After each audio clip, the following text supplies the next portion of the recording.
അപ്പോൾ ഇന്ന് നമ്മുടെ ടെലോസിയുടെ രണ്ടാമത്തെ ഡെമോ ക്ലാസ് ആണ്. രണ്ടാമത്തെ ഡെമോ ക്ലാസ്സിൽ നമ്മൾ ഡിസ്കസ് ചെയ്യാൻ വേണ്ടി ഉദ്ദേശിക്കുന്നത് ഫോർത്ത് യൂണിറ്റ് ആയിട്ട് വരുന്ന ബയോളജിക്കൽ ബേസിസ് ഓഫ് ബിഹേവിയറിലെ സെൻസറി സിസ്റ്റത്തിനെ പറ്റിയാണ്. അപ്പോൾ നമ്മുടെ ചുറ്റുമുള്ള വേൾഡിനെ പറ്റിയിട്ട് നമ്മൾ പല കാര്യങ്ങളും എക്സ്പീരിയൻസ് ചെയ്യുന്നുണ്ട്. ആൻഡ് ഈ കാര്യങ്ങളെല്ലാം എക്സ്പീരിയൻസ് ചെയ്യാൻ വേണ്ടിയിട്ട് ഹെൽപ്പ് ചെയ്യുന്നത് നമ്മുടെ ബ്രെയിനുമാണ്. എന്നാൽ നമ്മുടെ ബ്രെയിൻ എക്സിസ്റ്റ് ചെയ്യുന്നത് എവിടെയാണ്? നമ്മുടെ സ്കള്ളിൻ്റെ ഉള്ളിൽ ഒരു ഇരുട്ട് മുറിയിലാണ് നമ്മുടെ ബ്രെയിൻ എക്സിസ്റ്റ് ചെയ്യുന്നത്. എന്നിട്ട് ഈ ഇരുട്ട് മുറിയിലിരിക്കുന്ന ബ്രെയിനാണ് നമ്മളെ ഈ ചുറ്റുമുള്ള വേൾഡിനെ ഇത്തരത്തിൽ നമ്മൾ എക്സ്പീരിയൻസ് ചെയ്യാൻ വേണ്ടി അല്ലെങ്കിൽ പെർസീവ് ചെയ്യാൻ വേണ്ടിയിട്ട് സഹായിക്കുന്നത്. അപ്പം അതിനു വേണ്ടിയിട്ട് നമ്മുടെ ബ്രെയിനിന് മനസ്സിലാകുന്ന ഭാഷയിൽ പുറത്തുള്ള ഇൻഫർമേഷനെ ചേഞ്ച് ചെയ്തിട്ട് കൊണ്ടുപോയി കൊടുക്കുക. അതിനുശേഷം ബ്രെയിൻ ആ ഇൻഫർമേഷൻസ് യൂസ് ചെയ്തിട്ട് എക്സ്റ്റേണൽ വേൾഡിനെ എക്സ്പീരിയൻസ് ചെയ്യാൻ വേണ്ടിയിട്ട് നമ്മളെ ഹെൽപ്പ് ചെയ്യുക എന്നുള്ളതാണ് ഈ ഒരു സെൻസറി സിസ്റ്റം എന്ന് പറയുന്ന പാർട്ടിൻ്റെ ഉദ്ദേശം. അപ്പോൾ നമ്മുടെ സെൻസറി സിസ്റ്റം നമ്മുടെ ബോഡിയുടെ ഒരു ഇൻഫ്രാസ്ട്രക്ചർ ആണ്. ഇതാണ് നമുക്ക് നമ്മുടെ ചുറ്റുമുള്ള വേൾഡിനെ പെർസീവ് ചെയ്യാനും ഇൻ്റർപ്രറ്റ് ചെയ്യാൻ വേണ്ടിയിട്ടൊക്കെ ഹെൽപ്പ് ചെയ്യുന്നത്. അപ്പോൾ നമ്മൾ പൊതുവേ പറയുമ്പോൾ നമുക്ക് 5 സെൻസറി സിസ്റ്റം ആണ് അല്ലെങ്കിൽ സെൻസ് ഓർഗൻസ് ആണ് ഉള്ളതെന്ന് പറയും. പക്ഷെ നമുക്ക് എന്താണ് ടോട്ടൽ 8 സെൻസറി സിസ്റ്റം വരുന്നുണ്ട്. 5 എക്സ്റ്റേണൽ സെൻസസും 3 ഇന്റേണൽ സെൻസസും ആണ് നമുക്കുള്ളത്. 5 എക്സ്റ്റേണൽ സെൻസസിൽ ഏറ്റവും ഇമ്പോർട്ടൻ്റ് ആയിട്ട് എല്ലാം ഇമ്പോർട്ടൻ്റ് ആണ്, ബട്ട് സ്റ്റിൽ നമുക്ക് ഫസ്റ്റ് തന്നെ വരുന്നത് ഏതാണ്? വിഷനാണ്. വിഷൻ എന്ന് പറഞ്ഞാൽ ഫോട്ടോ റിസപ്ഷൻ എന്ന് പറയാൻ വേണ്ടി പറ്റും. അപ്പോൾ ഫോട്ടോ റിസപ്ഷൻ കൊണ്ട് ഉദ്ദേശിക്കുന്നത് വിഷൻ എന്താണ് ഡിറ്റക്ട് ചെയ്യുന്നത്? ലൈറ്റ് വേവ്സിനെയാണ് ഡിറ്റക്ട് ചെയ്യുന്നത്. ഈ ലൈറ്റ് വേവ്സിനെ നമ്മുടെ റെറ്റിനയും അതുപോലെ റെറ്റിനയിലുള്ള റോഡ്സും കോൺസും ബ്രെയിനിന് മനസ്സിലാകുന്ന ന്യൂറൽ ഇമ്പൾസുകളായിട്ട് കൺവേർട്ട് ചെയ്ത് കൊടുക്കുന്നു. ആൻഡ് കേൾക്കാൻ വേണ്ടിയിട്ട് അല്ലെങ്കിൽ ഹിയറിങ്ങിന് വേണ്ടിയിട്ട് യൂസ് ചെയ്യുന്ന റിസപ്റ്റേഴ്സ് എന്താ? മെക്കാനോ റിസപ്റ്റേഴ്സ് ആണ്. കാരണം സൗണ്ട് ഒരു പ്രഷറായിട്ട് അല്ലെങ്കിൽ നമ്മുടെ എയറിൽ കൂടെ ട്രാവൽ ചെയ്യുന്ന സമയത്ത് സൗണ്ട് വേവ്സ് ആയിട്ട് വരുമ്പോൾ ആ പ്രഷറിനെയാണ് നമ്മുടെ ചെവിയുടെ ഉള്ളിലുള്ള ഈ ഒരു മെക്കാനോ റിസപ്റ്റേഴ്സ് അണ്ടർസ്റ്റാൻഡ് ചെയ്യുക. അപ്പോൾ ഹിയറിങ്ങിനെ നമ്മൾ മെക്കാനോ റിസപ്ഷൻ എന്നും പറയാൻ വേണ്ടി പറ്റും. ആൻഡ് മൂന്നാമതായിട്ട് നമുക്ക് ടച്ച് വരുന്നുണ്ട്. ടച്ച് അല്ലെങ്കിൽ സൊമാറ്റോ സെൻസേഷൻ. സൊമാറ്റോ സെൻസേഷനിൽ നമുക്ക് ജസ്റ്റ് ടച്ച് മാത്രമല്ല, പ്രഷർ, ടെമ്പറേച്ചർ ആൻഡ് പെയിൻ ഇതൊക്കെ നമുക്ക് എക്സ്പീരിയൻസ് ചെയ്യാൻ വേണ്ടിയിട്ട് പറ്റും. ആൻഡ് നാലാമതായിട്ട് നമുക്ക് ടേസ്റ്റ് വരുന്നുണ്ട്. ടേസ്റ്റിൻ്റെ കേസിൽ ഗസ്റ്റേഷനാണ്.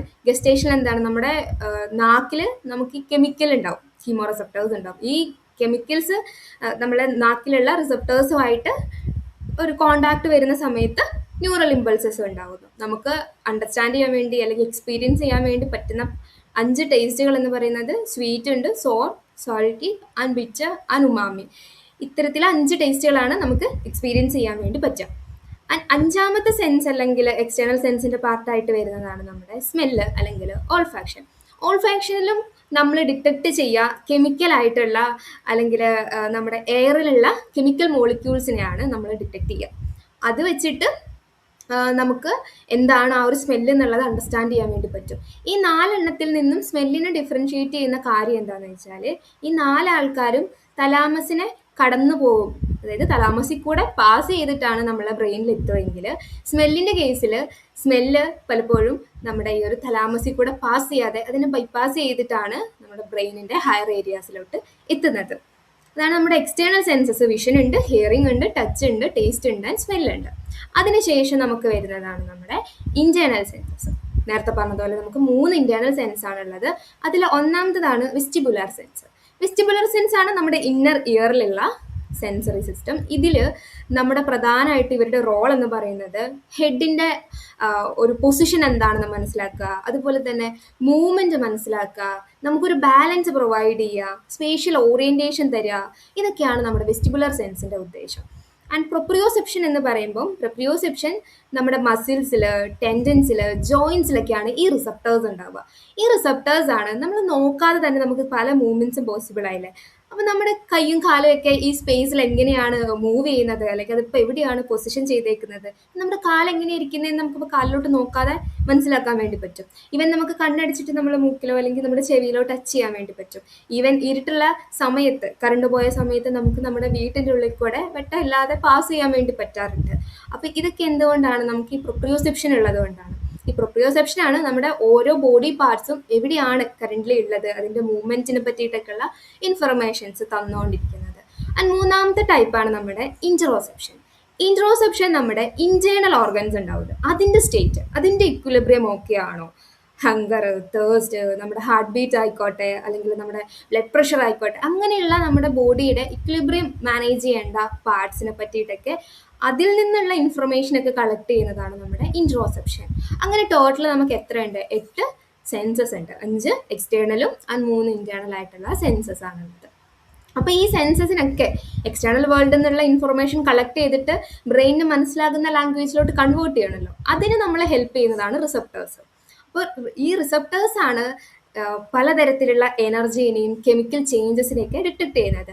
അങ്ങനെ ഡിറ്റക്ട് ചെയ്തിട്ട് അതിനെ ആ എനർജി ഫോമിനെ ട്രാൻസ്ലേറ്റ് ചെയ്തിട്ട് നമ്മുടെ ബ്രെയിനിന് മനസ്സിലാകുന്ന ഒരു ഇലക്ട്രിക്കൽ അല്ലെങ്കിൽ ഒരു കെമിക്കൽ ആൻഡ് ഇലക്ട്രിക്കൽ ആയിട്ടുള്ള ലാംഗ്വേജിലേക്ക് ട്രാൻസ്ഫോം ചെയ്യുന്ന ആൾക്കാരാണ് ഈ ഒരു റിസപ്റ്റേഴ്സ്. അതുകൊണ്ട് നമ്മൾ റിസപ്റ്റേഴ്സിനെ എന്ത് വിളിക്കും? ട്രാൻസ്ഡ്യൂസേഴ്സ് എന്ന് വിളിക്കും. ആൻഡ് നമ്മൾക്ക് ഏത് തരത്തിലുള്ള സ്റ്റിമുലിനോടാണോ ഇത് റിയാക്ട് ചെയ്യുന്നത് അതിൻ്റെ ബേസിൽ നമുക്ക് റിസപ്റ്റേഴ്സിനെ ക്ലാസിഫൈ ചെയ്യാൻ വേണ്ടി പറ്റും. ആ ക്ലാസിഫിക്കേഷനിൽ ഒന്നാമത്തേത് വരുന്നതാണ് മെക്കാനോ റിസപ്റ്റേഴ്സ്. നമ്മൾ നേരത്തെ ഇയറിൻ്റെ കേസിൽ പറഞ്ഞതുപോലെ പ്രഷറിനോട്, എന്തെങ്കിലും തരത്തിലുള്ള മെക്കാനിക്കൽ പ്രഷറിനോടോ ഡിറ്റക്ട് ചെയ്യുന്ന അല്ലെങ്കിൽ അതിനോട് റെസ്പോണ്ട് ചെയ്യുന്ന പാർട്ടാണ് നമ്മുടെ മെക്കാനോ റിസപ്റ്റേഴ്സ് ആയിട്ട് വരിക. സ്കിന്നിൻ്റെ കേസിൽ പ്രഷറാണ്, അതെന്താണ്? അപ്പം ഒരു മെക്കാനോ റിസപ്റ്ററാണ്. നമ്മുടെ ഇയറും എന്താണ്? ഒരു മെക്കാനോ റിസപ്റ്ററാണ്. പിന്നെ നമുക്ക് വരുന്നത് തെർമോ റിസപ്റ്റേഴ്സ് ഉണ്ട്. പേര് പോലെ തന്നെ ടെമ്പറേച്ചർ ഉണ്ടാവുന്ന ചേഞ്ചസിനെ ഡിറ്റക്ട് ചെയ്യുന്നതാണ് തെർമോ റിസപ്റ്റേഴ്സ്. പിന്നെ നമുക്ക് ഫോട്ടോ റിസപ്റ്റേഴ്സ് ഉണ്ട്. ഫോട്ടോ റിസപ്റ്റേഴ്സ് നമ്മുടെ കണ്ണിൽ മാത്രം, റെറ്റിനയിൽ മാത്രമാണ് ഉള്ളത്. ഫോട്ടോ റിസപ്റ്റേഴ്സ് എന്തിനോടാണ്? ലൈറ്റ് എനർജിനോട് അല്ലെങ്കിൽ ഫോട്ടോൺസിനോടായിരിക്കും ഡിറ്റക്ട് ചെയ്യുന്നത് അല്ലെങ്കിൽ റെസ്പോണ്ട് ചെയ്യുന്നത്. പിന്നെ നമുക്ക് വരുന്നതാണ് നമ്മുടെ കീമോ റിസപ്റ്റേഴ്സ് ആണ് ഏതെങ്കിലും തരത്തിലുള്ള കെമിക്കൽ മോളിക്യൂൾസിനെ, നമ്മൾ ടേസ്റ്റിൻ്റെ കേസിലായാലും സ്മെല്ലിൻ്റെ കേസിലായാലും കെമിക്കൽസിനോടാണ് നമ്മൾ റെസ്പോണ്ട് ചെയ്യുന്നത്. അപ്പോൾ അങ്ങനെ കെമിക്കൽ മോളിക്യൂൾസിനോട് റെസ്പോണ്ട് ചെയ്യുന്നവരാണ് ഈ കീമോ റിസപ്റ്റേഴ്സ്.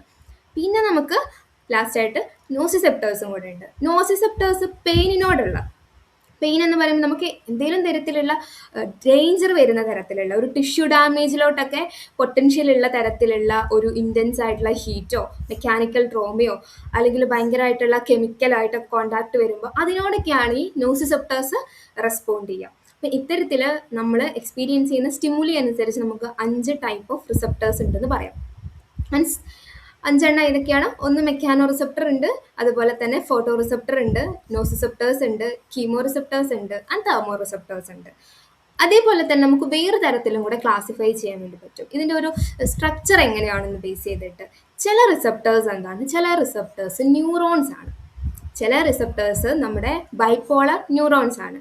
ഇങ്ങനത്തെ പാർട്ടിനെയാണ് നമ്മൾ റിസപ്റ്റേഴ്സ് ഓഫ് ന്യൂറോൺ എന്ന തരത്തിൽ ക്ലാസിഫൈ ചെയ്യുക. ഇപ്പം നമ്മുടെ ഓൾഫാക്ടറി സ്മെല്ലിൻ്റെ കേസ് എടുക്കുകയാണെങ്കിൽ അവിടെ ഉള്ളത് ഈ ബൈപോളർ ന്യൂറോൺസ് ആണ്. ഈ ബൈപോളർ ന്യൂറോൺസ് ആണ് ഈ കെമിക്കൽ മോളിക്യൂൾസ് ആയിട്ട് കോണ്ടാക്ട് വരുന്ന സമയത്ത് ഒരു ആക്ഷൻ പൊട്ടൻഷ്യൽ ട്രിഗർ ചെയ്യുന്നത്.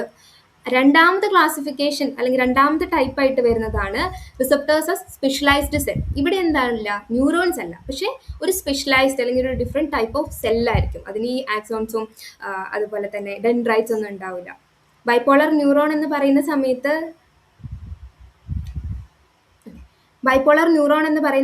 നമുക്കറിയാം 2 പോൾസ് ഉണ്ടാവും അതിന്.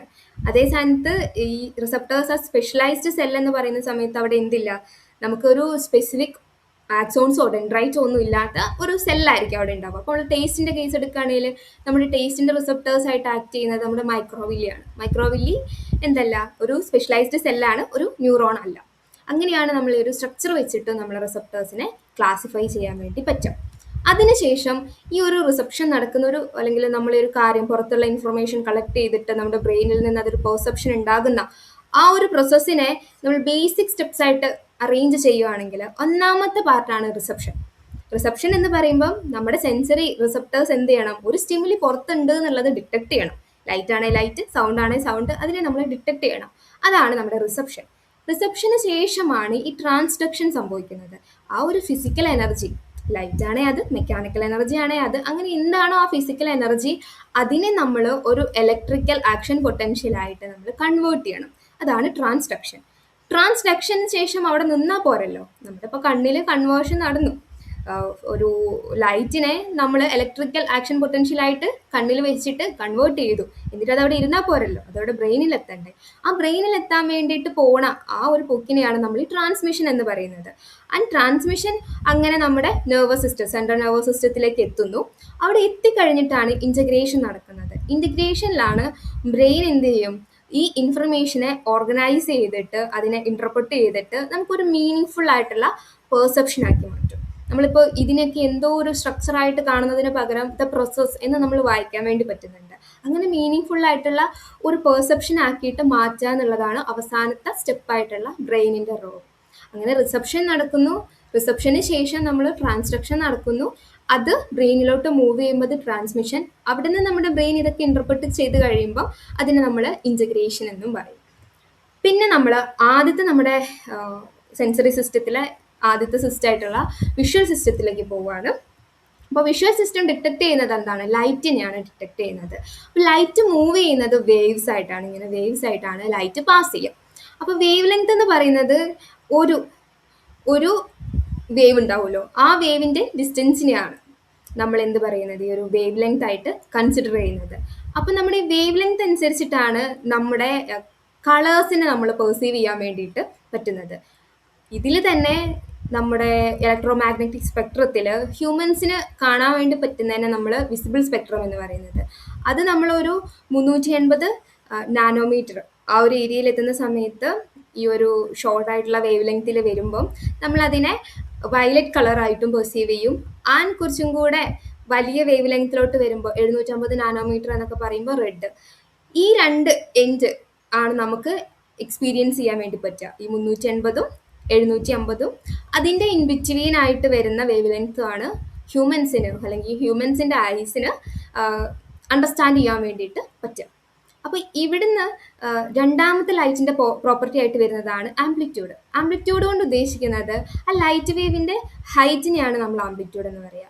ഈ ഒരു ഹൈറ്റ് എത്രത്തോളം ഉണ്ട് എന്നുള്ളതാണ് നമ്മുടെ ആംപ്ലിറ്റ്യൂഡ്. ഈ ആംപ്ലിറ്റ്യൂഡാണ് ഒരു കാണുന്ന ഒരു സാധനം എന്തായിക്കോട്ടെ അതിൻ്റെ ബ്രൈറ്റ്നെസ്സിനെ ഡിറ്റർമൈൻ ചെയ്യുക. അപ്പോൾ നല്ല ആംപ്ലിറ്റ്യൂഡ് ഉണ്ടെങ്കിൽ, ഭയങ്കര ഹൈ പീക്കാണ് ഉള്ളതെങ്കിൽ അത് നമ്മൾ ഭയങ്കര വിവിഡായിട്ട് ബ്രൈറ്റ് കളറിലായിരിക്കും കാണുക. അതേ സ്ഥാനത്ത് നമുക്ക് കുറച്ച് ലോ ആയിട്ടുള്ള പീക്കാണെങ്കിൽ അതിനെ നമ്മൾ കുറച്ചും കൂടെ ഡള്ളായിട്ടുള്ള അല്ലെങ്കിൽ ഡിം ആയിട്ടുള്ള കളറിലായിരിക്കും എക്സ്പീരിയൻസ് ചെയ്യുക. പിന്നത്തേതാണ് പ്യൂരിറ്റി. പ്യൂരിറ്റി കൊണ്ട് ഉദ്ദേശിക്കുന്നത് ഒരു ലൈറ്റിൻ്റെ ബീം ഉണ്ടാവുമല്ലോ, ആ ലൈറ്റിൻ്റെ ബീമിൽ ഒരു സിംഗിൾ വേവ് ലെങ്ത് ഉള്ള ലൈറ്റ് മാത്രമാണ് പാസ് ചെയ്യുന്നതെങ്കിൽ അത് നമ്മൾ ഹൈ സാച്ചുറേഷനിൽ അല്ലെങ്കിൽ ഭയങ്കര പ്യുവർ ആണെന്ന് പറയാൻ വേണ്ടി പറ്റും. നല്ല പ്യുവർ ആയിട്ടുള്ള ലൈറ്റ്സ് ആണെങ്കിൽ നമ്മൾ നല്ല സാച്ചുറേഷനിൽ നമുക്കത് എക്സ്പീരിയൻസ് ചെയ്യാൻ വേണ്ടി പറ്റും. ഇപ്പോൾ നമ്മളൊരു ലേസറൊക്കെ ഉണ്ടാവുമല്ലോ, ലേസർ പോയിന്റ് ചെയ്യുകയാണെങ്കിൽ ലേസറിൻ്റെ ഉള്ളിൽ പലപ്പോഴും സാച്ചുറേറ്റഡ് ആയിട്ടുള്ള അല്ലെങ്കിൽ ഭയങ്കര പ്യുവർ ആയിട്ടുള്ള വേവ് ലെങ്ത് ആയിരിക്കും ഉണ്ടാവുക. ഇപ്പോൾ റെഡ് ലേസർ ആണെങ്കിൽ ആ റെഡ് വേവ് ലെങ്ത് ആയിരിക്കും കൂടുതൽ ഉണ്ടാവുക.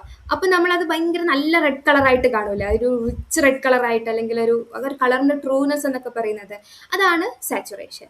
അതിൻ്റെ കൂടെ നമ്മൾ മറ്റ് കളേഴ്സ് അല്ലെങ്കിൽ മറ്റ് വേവ് ലെങ്സും കൂടെ മിക്സ്ഡ് ആണെങ്കിൽ, ഇപ്പോൾ വൈറ്റ് ലൈറ്റ് നമ്മളിപ്പോൾ വേറൊരു റെഡ് ലൈറ്റിൻ്റെ കൂടെ മിക്സ് ചെയ്യുകയാണെങ്കിൽ അതിൻ്റെ ആ ഒരു ട്രൂനെസ് അല്ലെങ്കിൽ ആ റിച്ച്നെസ് ലൈറ്റിൻ്റെ കുറയും. അതിനെയാണ് നമ്മൾ സാച്ചുറേഷൻ കുറയുക എന്ന് പറയുക. അപ്പോൾ ലൈറ്റിൽ നമുക്ക് wave length, amplitude and purity, ഈ മൂന്നെണ്ണമാണ് ലൈറ്റിൻ്റെ പ്രധാനപ്പെട്ട പ്രോപ്പർട്ടീസ് ആയിട്ട് വരുന്നത്.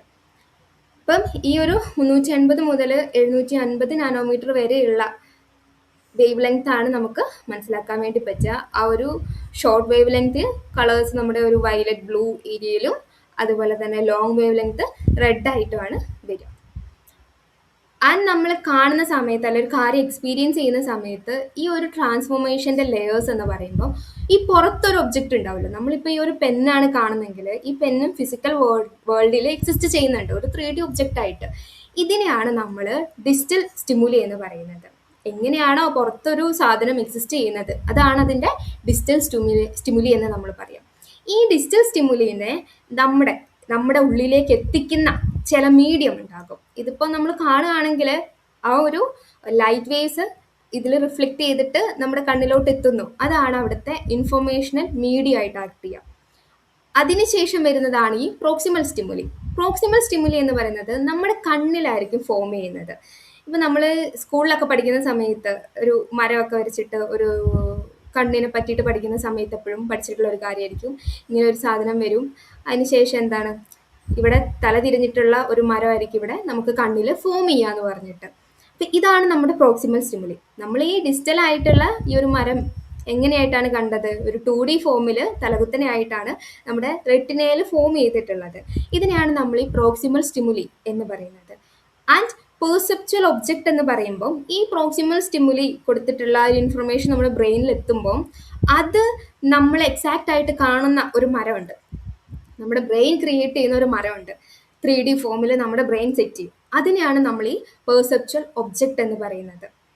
അപ്പോൾ ബ്രെയിനിന്റെ പ്രോസസ്സിങ്ങിന് ശേഷം കിട്ടുന്ന അവസാനം നമ്മൾ കാണുന്ന സാധനം എന്താണോ അതാണ് ഈ പെർസെപ്ച്വൽ ഒബ്ജക്റ്റ്. അത് നമ്മുടെ റെറ്റിനയിൽ ഫോം ചെയ്യുന്ന കാര്യമാണ് നമ്മുടെ പ്രോക്സിമൽ സ്റ്റിമുലി. ആൻഡ് അത് കടന്നു വരുന്ന മീഡിയം എന്താണോ, ലൈറ്റ് ആണെങ്കിൽ ലൈറ്റ്, സൗണ്ട് ആണെങ്കിൽ സൗണ്ട്, അതാണ് ഇൻഫർമേഷണൽ മീഡിയം. ആൻഡ് പുറത്ത് എക്സിസ്റ്റ് ചെയ്യുന്ന റിയൽ ആയിട്ടുള്ള സാധനമാണ് ഡിജിറ്റൽ സ്റ്റിമുലി. ഡിജിറ്റൽ എന്ന് പറയുമ്പോൾ ദൂരെയുള്ളതാണല്ലോ, പുറത്തുള്ള സാധനമാണല്ലോ ദൂരെ, അങ്ങനെ ആലോചിച്ച് വെക്കാം. അപ്പോൾ ഡിജിറ്റൽ സ്റ്റിമുലി ഏതെങ്കിലും ഒരു ഇൻഫർമേഷൻ മീഡിയം വഴി നമ്മുടെ പ്രോക്സിമൽ സ്റ്റിമുലി ആയിട്ട് ആ ഒരു ഓർഗനിൽ എത്തുന്നു. അവിടുന്ന് നമ്മളത് ബ്രെയിൻ പ്രോസസ്സ് ചെയ്തിട്ട് ഒരു മെൻ്റൽ എക്സ്പീരിയൻസ് ആക്കി മാറ്റുമ്പോൾ അത് പെർസെപ്ച്വൽ ഒബ്ജക്റ്റ് ആയിട്ട് മാറും. ഇനി നമ്മൾ നോക്കാൻ പോണത് നമ്മുടെ ഐൻ്റെ ഒരു സ്ട്രക്ചർ ആയിരിക്കും. ഐൻ്റെ സ്ട്രക്ചർ വരുമ്പോൾ അല്ലെങ്കിൽ അനാട്ടമിയിലോട്ട് വരുമ്പം കണ്ണിന് നമുക്ക് 3 ലെയേഴ്സ് ആണ്, 3 ട്യൂണിക്സ് ആണുള്ളത്. അതിൽ ഒന്നാമത്തേതാണ് ഫൈബ്രസ് ട്യൂണിക്. ഈ ഫൈബറിനൊക്കെ ഭയങ്കര കട്ടിയായിരിക്കുമല്ലോ. അപ്പം ഈ ഫൈബർ ട്യൂണിക്കിൻ്റെ ഉദ്ദേശം അല്ലെങ്കിൽ ഈ ഒരു ഔട്ടർ ലെയറിൻ്റെ ഉദ്ദേശം എന്ന് പറയുന്നതും ഐൻ്റെ ഷേപ്പ് മെയിൻറ്റെയിൻ ചെയ്യുക, പ്രൊട്ടക്റ്റ് ചെയ്യുക എന്നുള്ള ഒരു ഫംഗ്ഷനാണ് വരുന്നത്. ഇതിൻ്റെ പാർട്ടായിട്ട് വരുന്ന ഒന്നാണ് സ്ക്ലീറ. സ്ക്ലീറയാണ് നമ്മൾ കണ്ണിലേക്ക് കാണുന്ന ഒരു വൈറ്റ് ആയിട്ടുള്ള പോർഷൻ ഉണ്ടാവുമല്ലോ, വൈറ്റ് ആയിട്ടുള്ള പോർഷൻ പ്ലസ് ഇതിൻ്റെ ഈ ഒരു പുറത്തേക്കുള്ള ഏറ്റവും പുറമേയുള്ള ഈ ഒരു കവറിങ്ങും കാര്യങ്ങളൊക്കെയാണ് സ്ക്ലീറ ആയിട്ട് വരുന്നത്. പിന്നെ വരുന്നതാണ് കോർണിയ. കോർണിയ നമ്മുടെ കണ്ണിൻ്റെ മുന്നിലുള്ള ആ ട്രാൻസ്പെറൻ്റ് ആയിട്ടുള്ള പോർഷൻ ആയിരിക്കും കോർണിയ. കറക്റ്റ് നമ്മുടെ ഐറിസിൻ്റെ ഒക്കെ മുന്നിൽ കൂടെ വരുന്ന ഈ ഒരു പോർഷൻ ആയിരിക്കും നമ്മുടെ കോർണിയ ആയിട്ട് ആക്ട് ചെയ്യുക. ഇതിൻ്റെ രണ്ടുപേരെ ഉദ്ദേശം എന്ന് വെച്ച് കഴിഞ്ഞാൽ ആ ഒരു സ്ട്രക്ചർ ഷേപ്പ് പ്രൊവൈഡ് ചെയ്യാൻ വേണ്ടിയിട്ട്, അതുപോലെ തന്നെ പ്രൊട്ടക്ഷൻ എന്നുള്ളതൊക്കെയാണ് ഈ ഒരു ഫൈബ്രസ് ട്യൂണിക്കിൻ്റെ ഉദ്ദേശം. ഫൈബ്രസ് ട്യൂണിക്കിന് ശേഷം വരുന്ന രണ്ടാമത്തെ ലെയറാണ് വാസ്കുലർ ട്യൂണിക്, അല്ലെങ്കിൽ അത് മിഡിൽ ലെയർ എന്നും പറയാൻ വേണ്ടി പറ്റും. ഇതിൻ്റെ പാർട്ടായിട്ടാണ് നമ്മുടെ കൊറോയിഡ് വരുന്നത്. കൊറോയിഡാണ് നമ്മുടെ ഐയിലെ പാർട്സിന് ആവശ്യമായിട്ടുള്ള ന്യൂട്രിയൻസും ഓക്സിജനൊക്കെ പ്രൊവൈഡ് ചെയ്യുന്നത്.